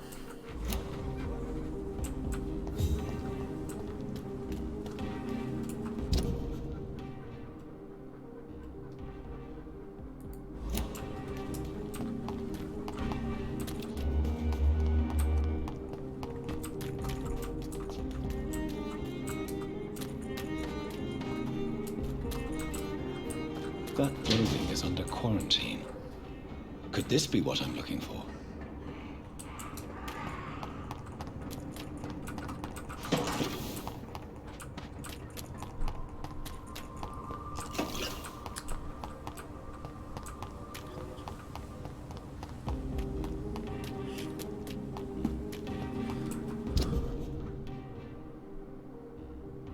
Oh no, to get there I'm gonna have to go through the back door. Okay.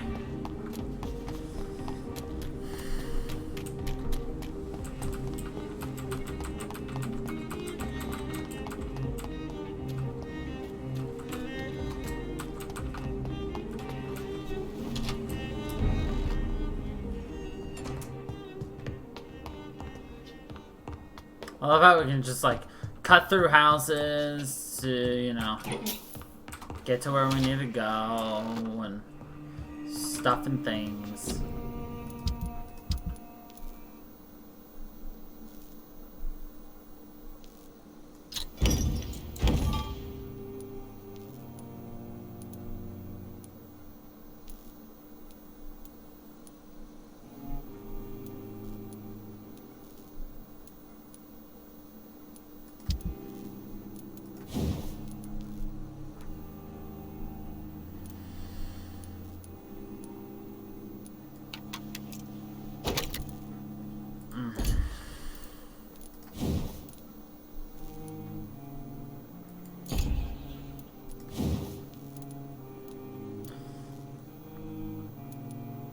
See, now, yeah, add 3 and 3. That would actually take this to be the exact same amount, but it doesn't absorb blood, and that's why ours is better. Hitting absorbs blood a little bit, I believe. Well, it will, but meh.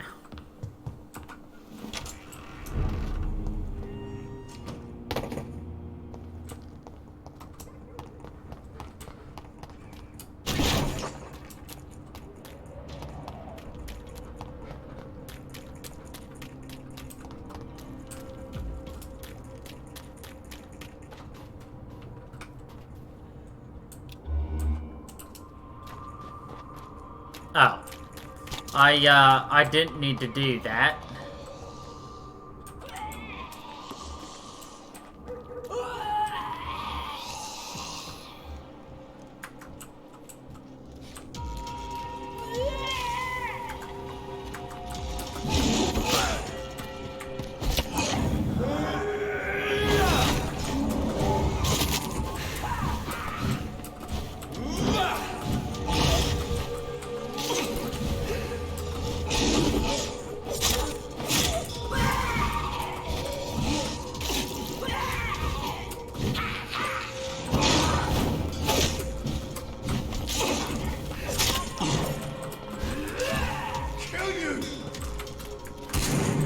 Nope.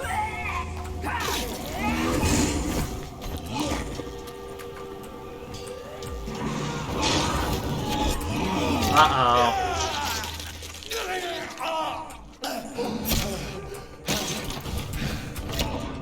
Fuck my butt.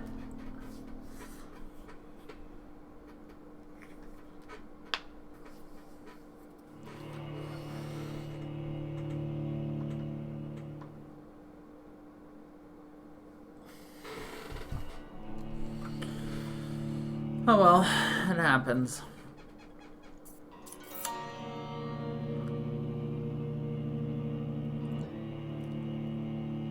That's the one thing I hate about this area, though, is the fact that,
Oh shit, it's not ready still?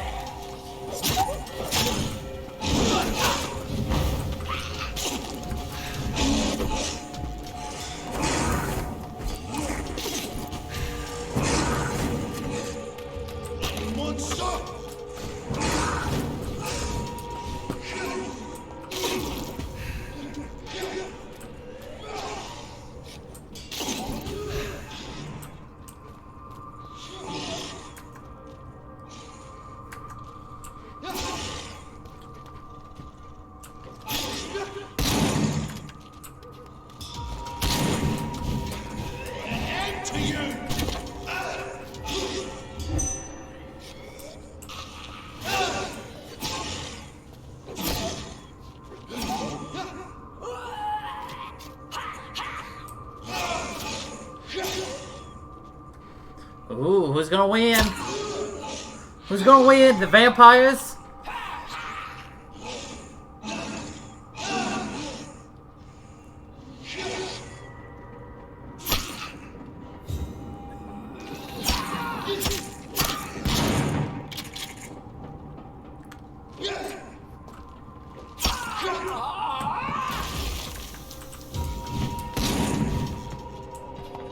Vampires lost.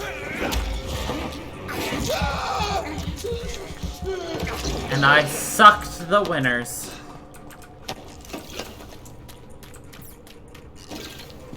The Guard of Prewin are very strong.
No!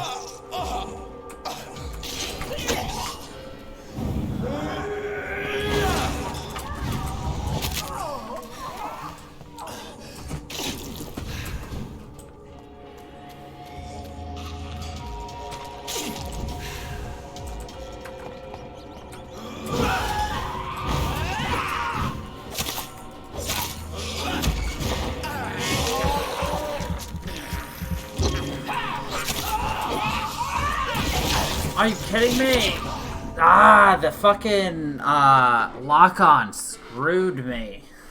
I can't unlock on half the time. I hit the button and it's just like, nah, you're staring right at them. No matter what you do.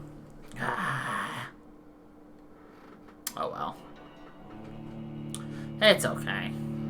It's not the end of the world as we know it.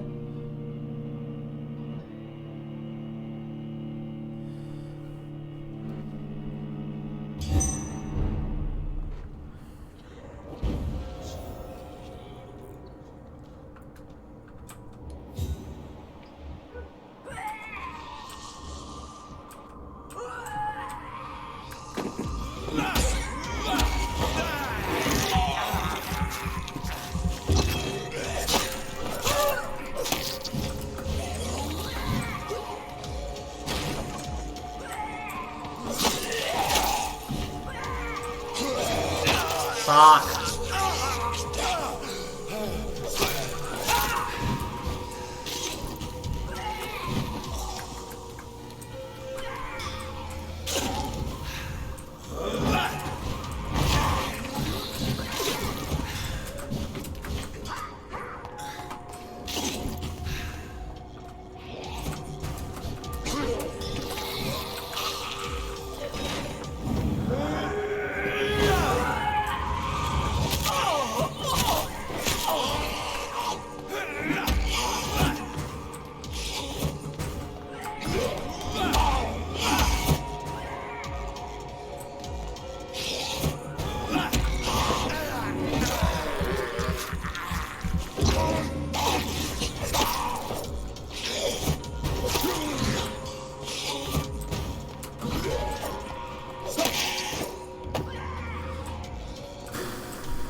So the reason we had so much problems is we ran out here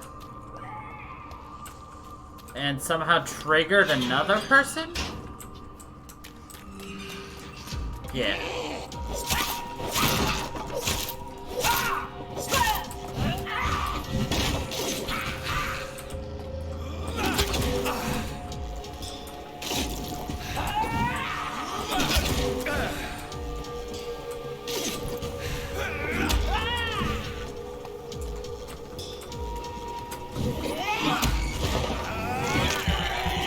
There we go.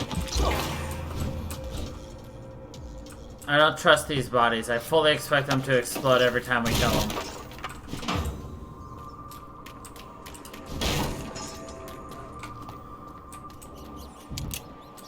Alright, we're fully healed and fully ready to go.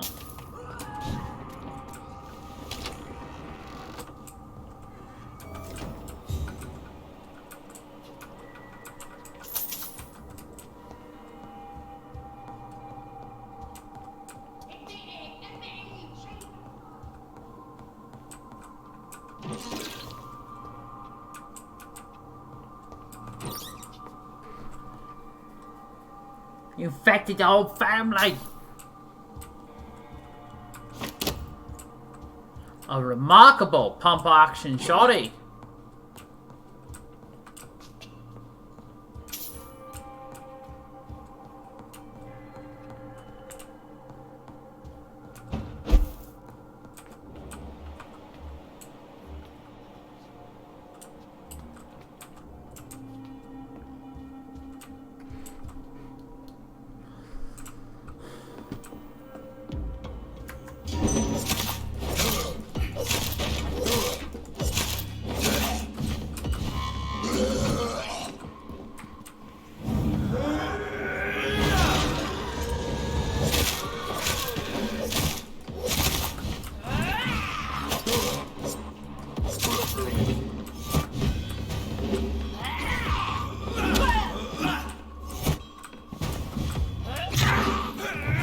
Disappears in a fog cloud.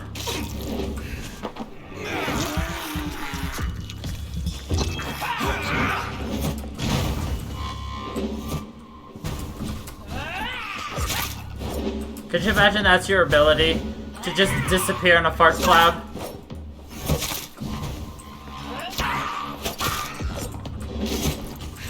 Your ability is called the Amazing Gaseous Escapist.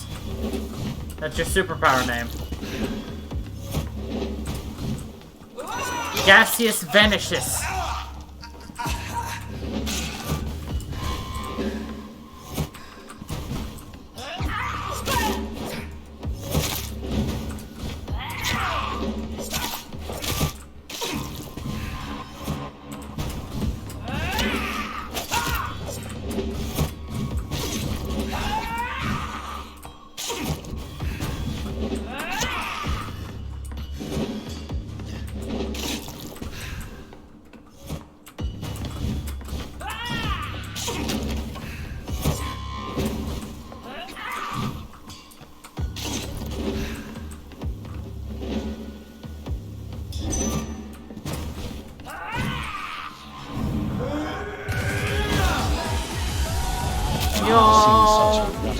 mutation. Could it be a new stage in the disease's evolution? Thank you for the resub. And look at that, Panda is the new stream boss. Stream boss.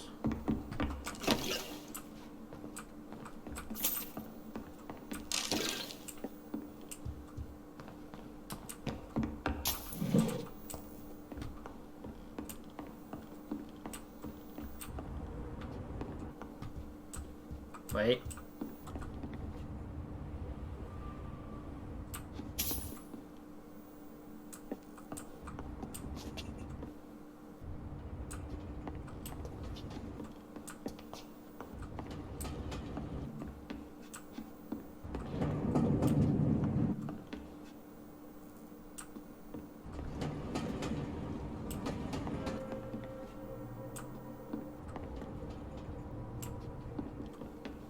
Poor sound design.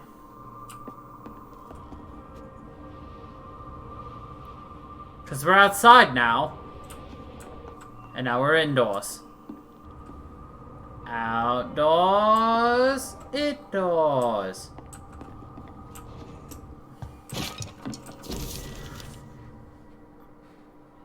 Darling, thank you for the precious perfume in the fur coat. I can't wait to feel your hands on my shivering skin, for only you, my hero, can make me feel that desire. Please come back to me soon, for I'm dying to press my timid bosom to your chest again. Yes, my beloved, my precious, come back to me, and I promise you a night of eternal unbridled passion. Now I'm wearing nothing but your last gifts. Oh yes, I'm burning for you, and I can't wait for you to share my untamable lust. Doris Fletcher. So the husband had an affair with Doris Fletcher. Rawr, my untamable bosom.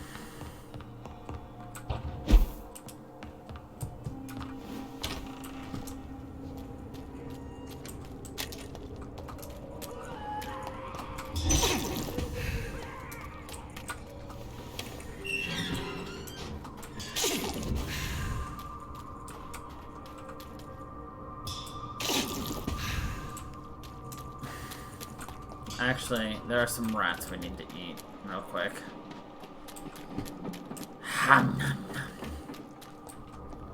Actually, I got a pre-win works too.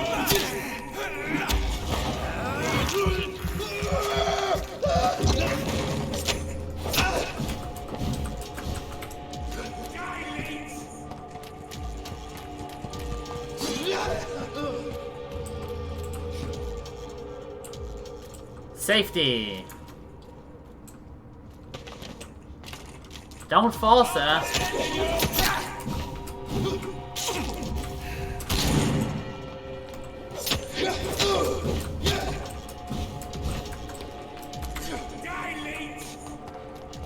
Teehee.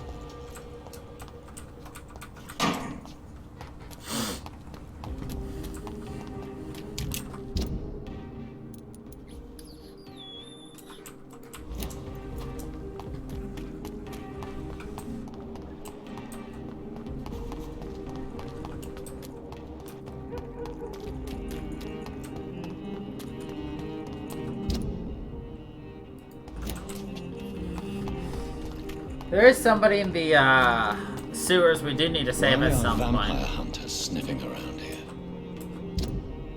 I need to find out what they're after. Not a safe place right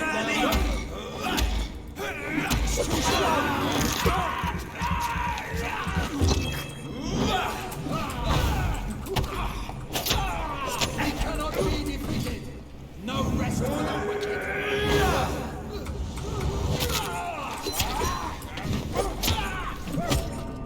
Jesus Christ! Oh, that's why. I was just like, I had more health than that. No, I didn't.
We win.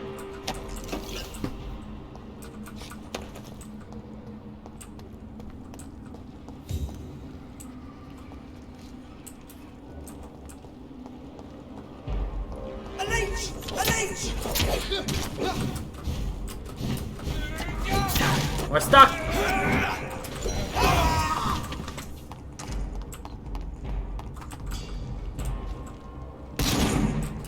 Bullshit. Actually, technically not.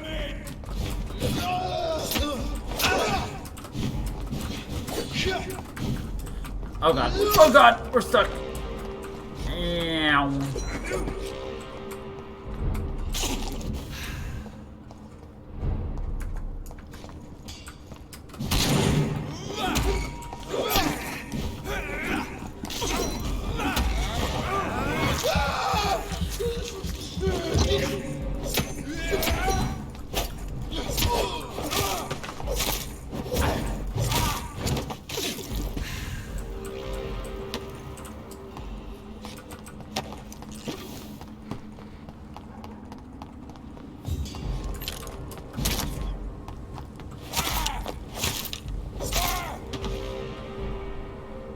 I love how they crumple at my feet.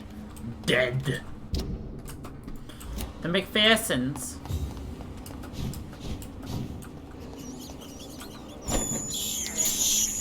I can't believe I'm doing this.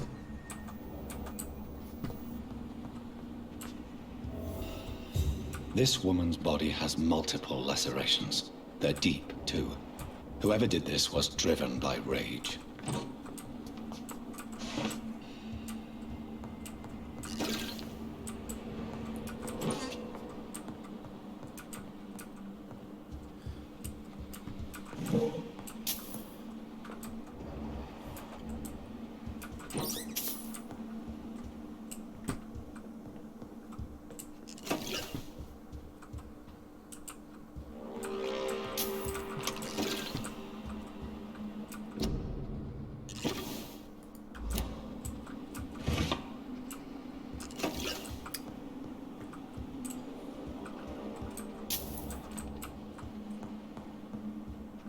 He had his tongue removed and his eyes gouged out.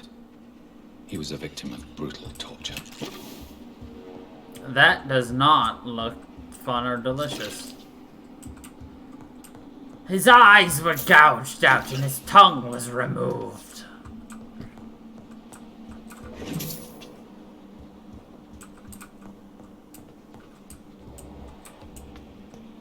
This one's neck is broken. He was young. Probably the son.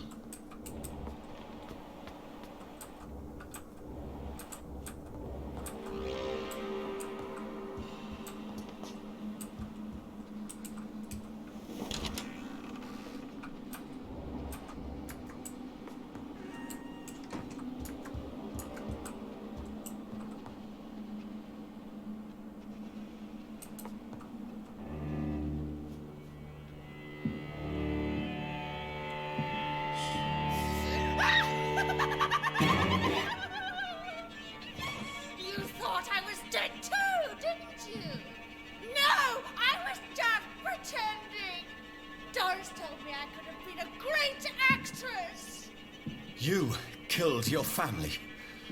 They mocked my talent!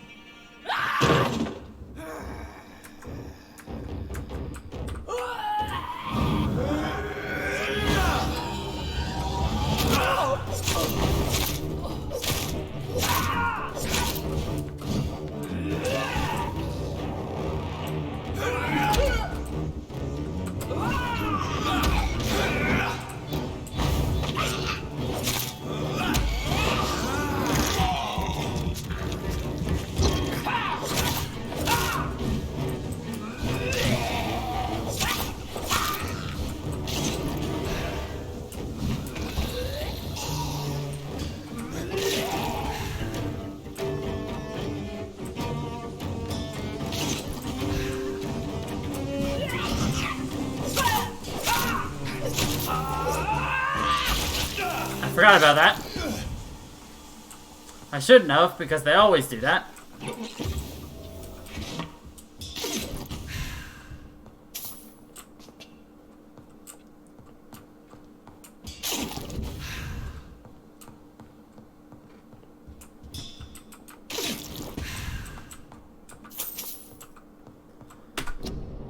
dear Elsa, it was the greatest joy that I can confirm with this letter you're accepted as a private student in my acting school. The scene you had the kindness to perform for me last week convinced me that you have what it takes to be a real actress. Wit, stature, and courage. As a private student, you'll receive my personal training and coaching. During these intense sessions, you'll be invited to stay at the school, since I strongly believe in total immersion to expose the full potential of my students. So please, remember to bring night attire. I think you might need to spend a week at my school. Yours sincerely, So, Doris Fletcher. this girl took lessons at the famous Doris Fletcher acting school.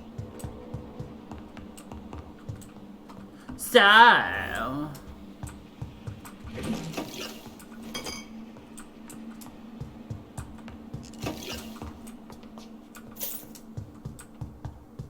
Doris Fletcher seems to be the missing link here.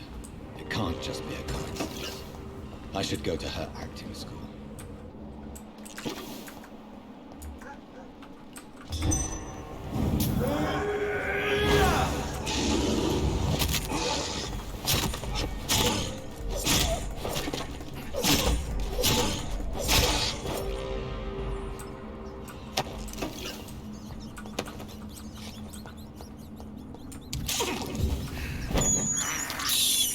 I have this thirst for blood. Oh. Julio.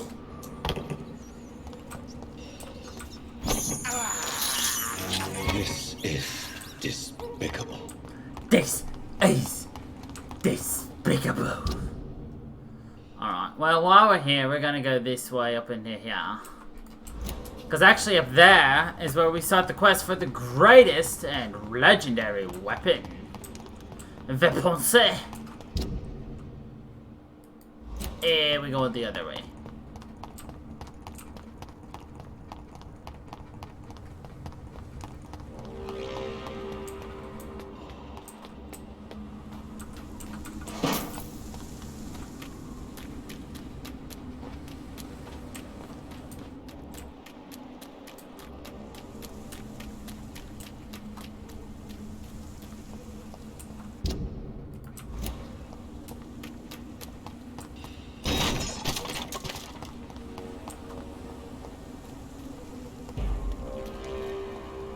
Stay! Look alive! It's on us!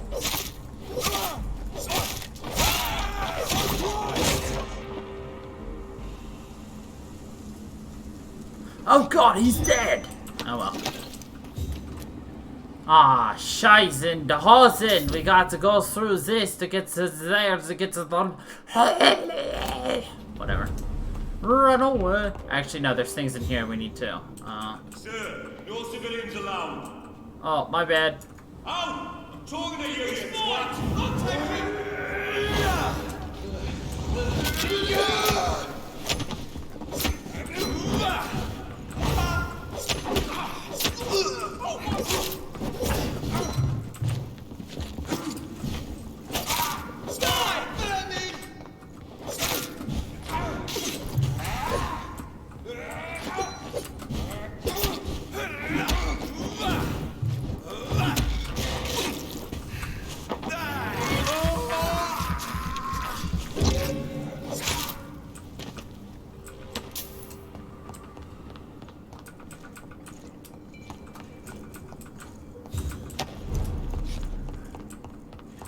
It's locked.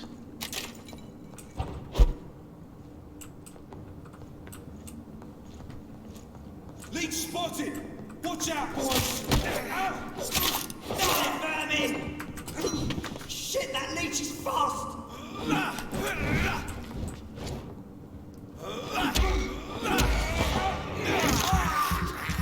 I love how these guys have the bright idea of making fun of the person, literally, who has been slaughtering all of them. Christ, it's a fast leech! Okay, well, you really think calling me a leech to my face is gonna make it that I don't kill you faster?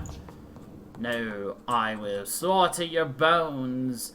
Ooh, that's a cool little effect right there. It's just, you know, it's just a super low-res shadow. Okay, let's play Spot the Issue in This Picture.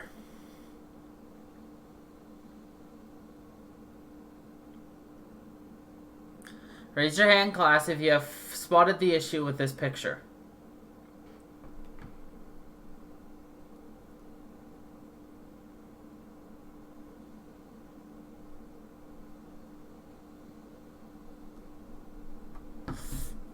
Yeah? What about you, Panda?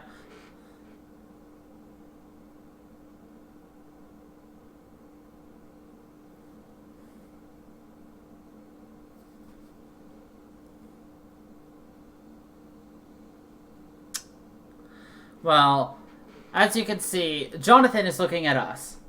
And, you know, the mirror behind us is facing us. You know.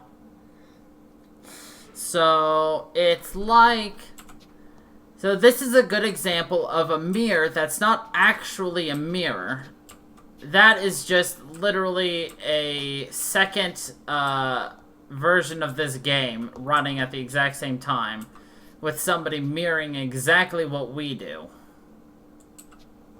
So if we're facing that way, they face this way. If we face this way, they face this way. They did not go to mirror school.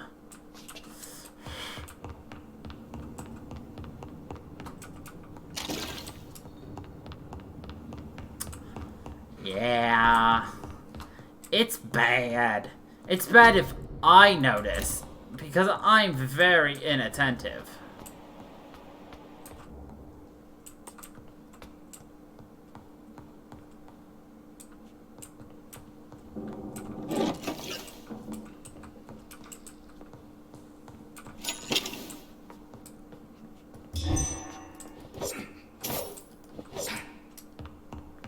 I was trying to cut the bread.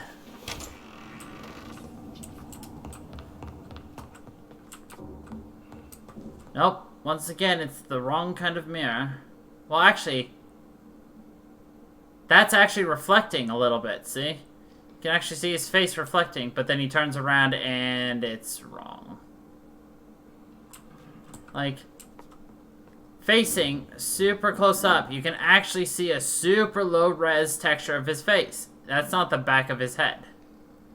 But then you turn around and it's still super low res of... It's bad. I tried to defend it, and then I was just like, I don't care.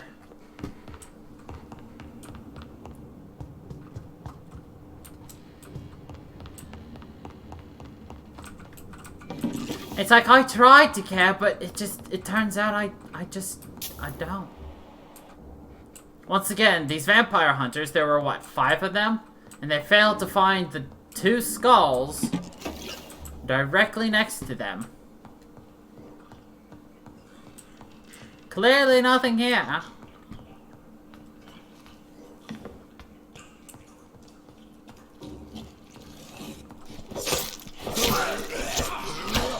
Oh my god.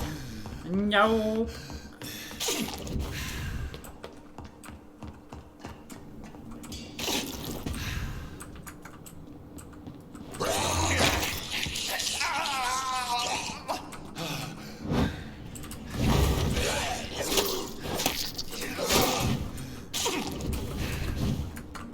Oh no. Oh boy.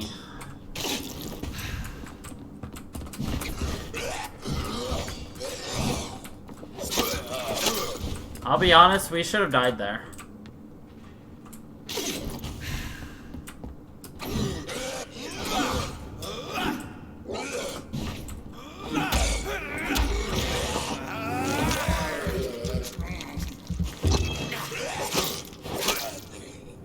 I just prefer saying that the developers failed Mirror School. It sounds funnier that way.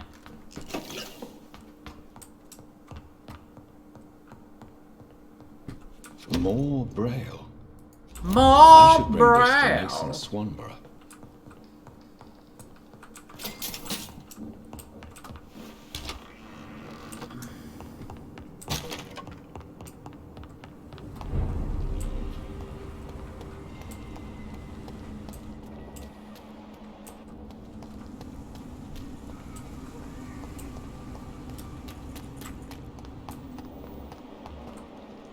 I cannot enter.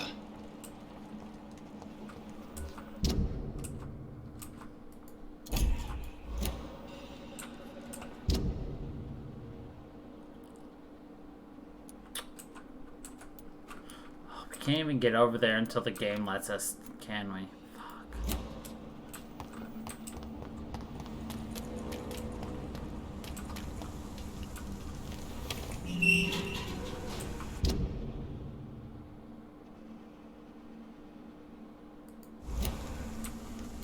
Damn it.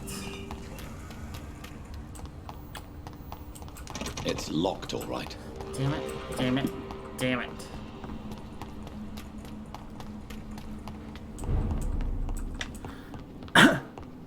A little later in the game, this mall is going to be taken over by Econs, which, as you already know from me and my dealings with Econs, is a pain in the eckass.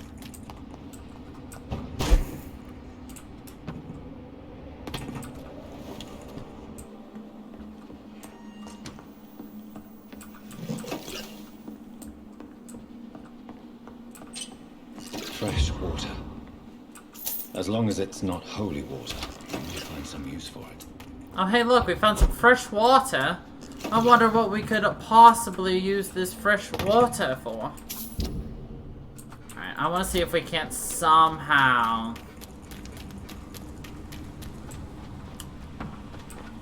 get to that other area.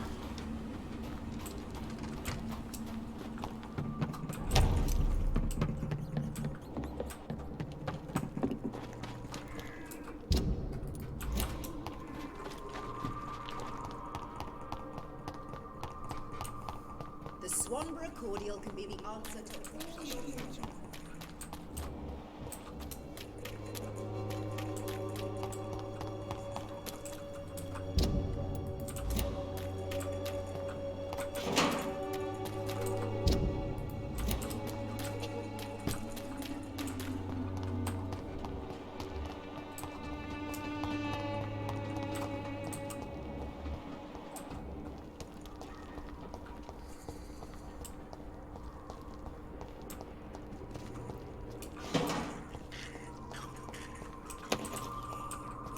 I cannot enter.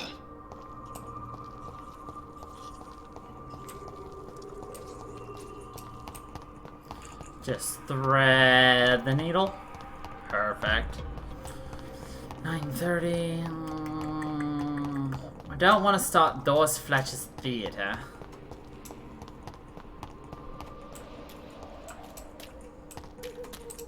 You distribute flowers at this hour of night.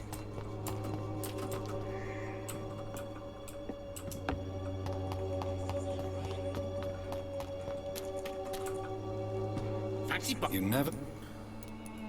Right then.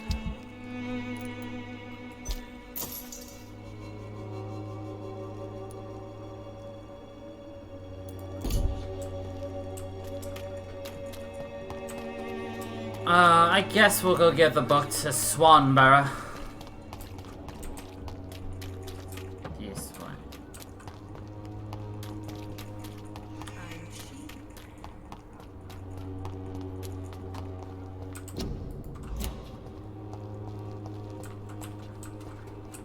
Actually, where is it? That's right there. New dialogue with those two. You know what? That's what I'm going to do.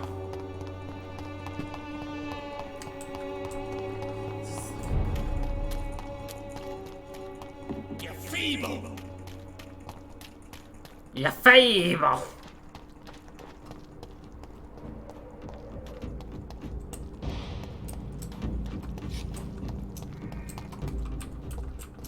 Bloody monster!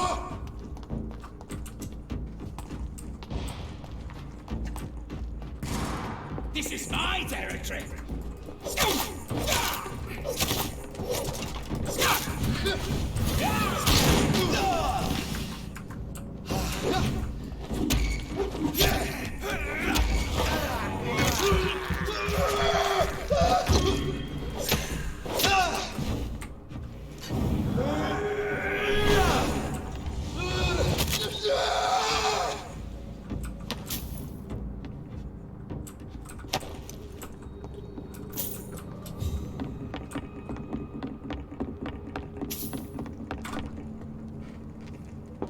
Right?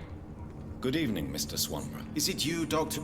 Is it you, Doctor? This part of town at night, you're either brave or a fool. What can I do for you?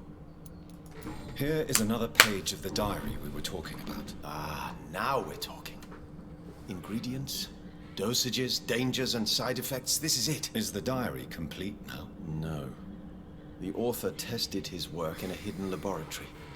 We must find out where it was. Please, find me more pages, Doctor. Please, find me more pages, Doctor. Goodbye, What kind of gentleman pays visits to people at this late hour? A vampire doctor.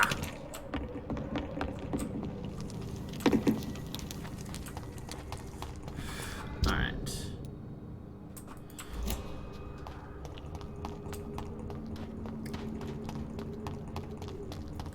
So I don't want to go to Doris Fletcher's theater. That's what we're going to do tomorrow.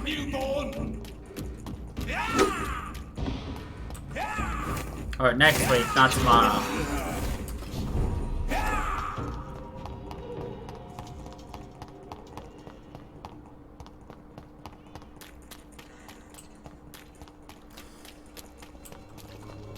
So we'll go ahead and just go get a quick achievement I've already gotten. Just for you guys. Just for you two. Because it's so special.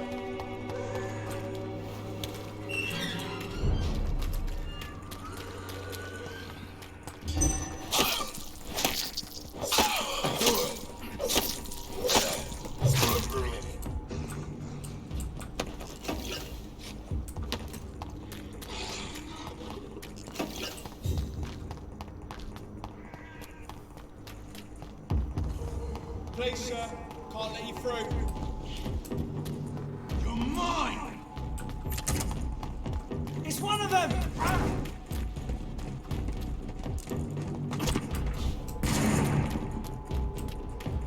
I love how I could just literally run past everybody at this point in the game.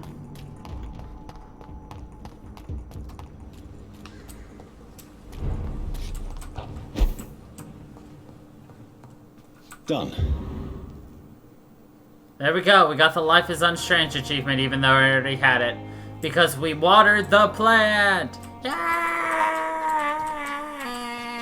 Anyway.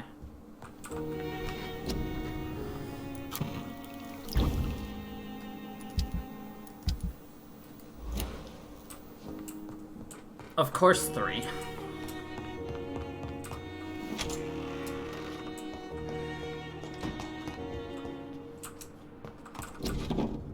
Oh, here's Aubrey's third letter. I forgot about it.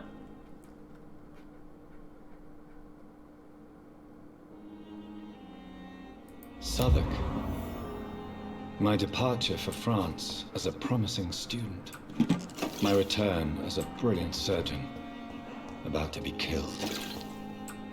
Transformed.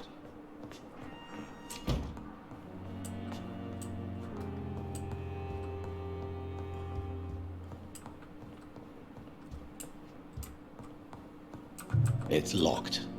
All right.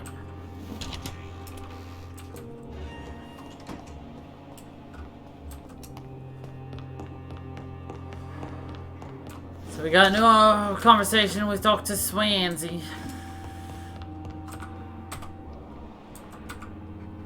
Hello, Jonathan. How are things on the West End front? Complicated, my friend. The rich and powerful feel threatened by the disease, and have asked me to put an end to it. Yes. It is odd how resolving a crisis suddenly increases in urgency when it affects those who matter. It looks like the epidemic is spreading to the western districts of London. I am trying to locate the source of the infection. It won't be an easy task, my friend. This disease is highly contagious. Do you not think epidemiology could be helpful in this matter? To retrace the origin of infection through time and topology? If anyone can perform such a miracle, it will be you, Dr. Reed. Since this epidemic is evidently linked to the vampire curse, we must find the original carrier to understand where it comes from. I admire your logic, Jonathan, but be careful. Rationality, when it comes to your kind, is not always a reliable lens. Do you know Aloysius Dawson, the famous tycoon, is well versed in vampire and occult knowledge? No, I did not. But that is no surprise. For half a century, it has been quite the trend for English nobility to join secret societies and occult circles. But Aloysius Dawson is only a rich merchant. Yes, richer than Croesus. Wealth is more respected than title these days, even in England. Did he contact the Brotherhood of St. Paul? Try to join your group? It would not surprise me, but I am certain he's never been a member. Does the Brotherhood of St. Paul know anything about the Ascalon Club? Well, I'm afraid that's unlikely. Ascalon is a sensitive topic, and whatever material the Brotherhood has, I may not have access to. Who could answer me then? Usher Talltree, our current primate, may be the only one able to answer you. He's a discreet man who lives in the West End. Thank you for your... Thank you for your time, Edgar. Yes. Alright. We'll hit these last two things and we'll be done for the night and the week, I guess. For Vampyr, at least. At some point, I'll consider upgrading our abilities again. But that point is not today. Why? Because I like to live life to the fullest. We only have 13,000 experience to spend on abilities. You know, like 1 or 2. Could you imagine being those two men being like, oh look, there's Dr. Reed. He's running down the embankment. And then suddenly, 2 seconds later, oh look, there's Dr. Reed on the other side of the embankment that we just saw him on.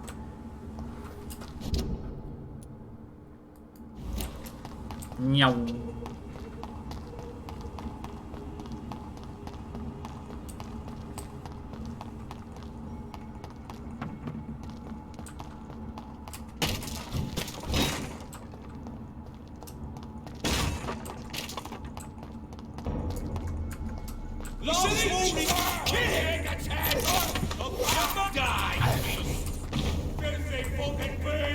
I'll put an end to you!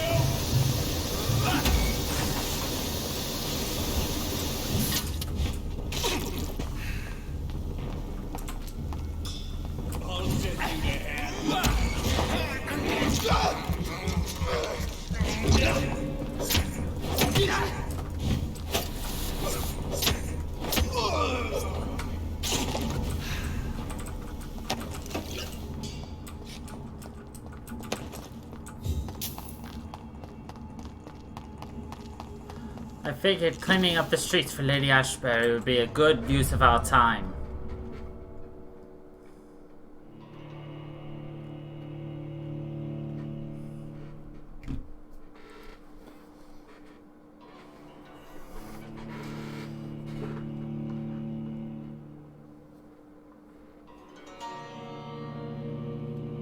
Oh, excuse me.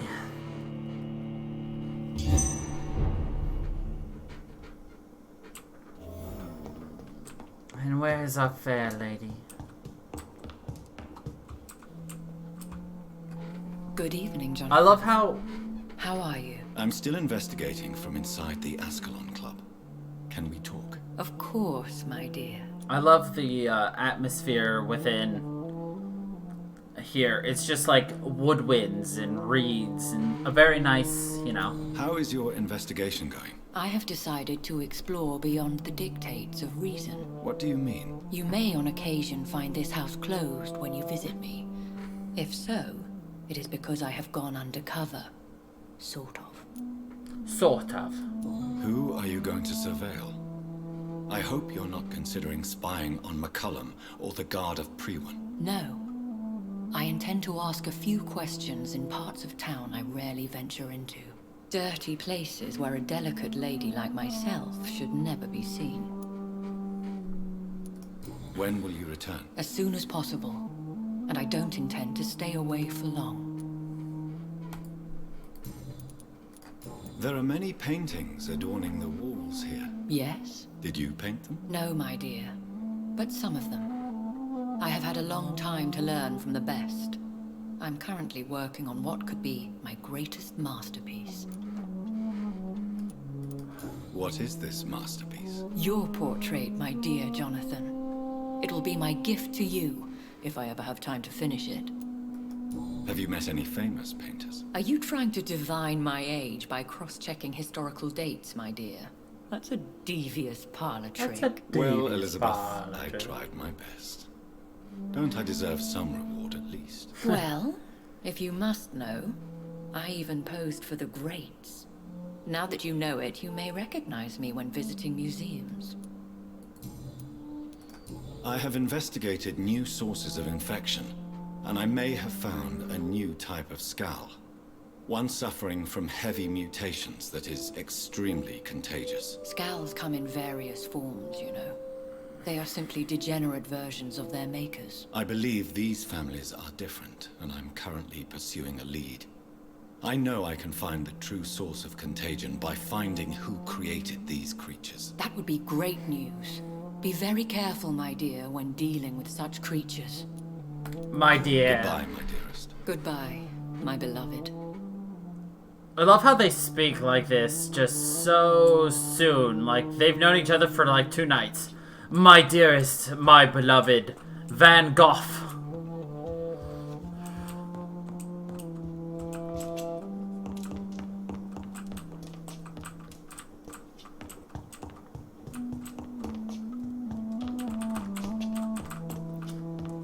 Anyway, I think we will leave this right here for the week.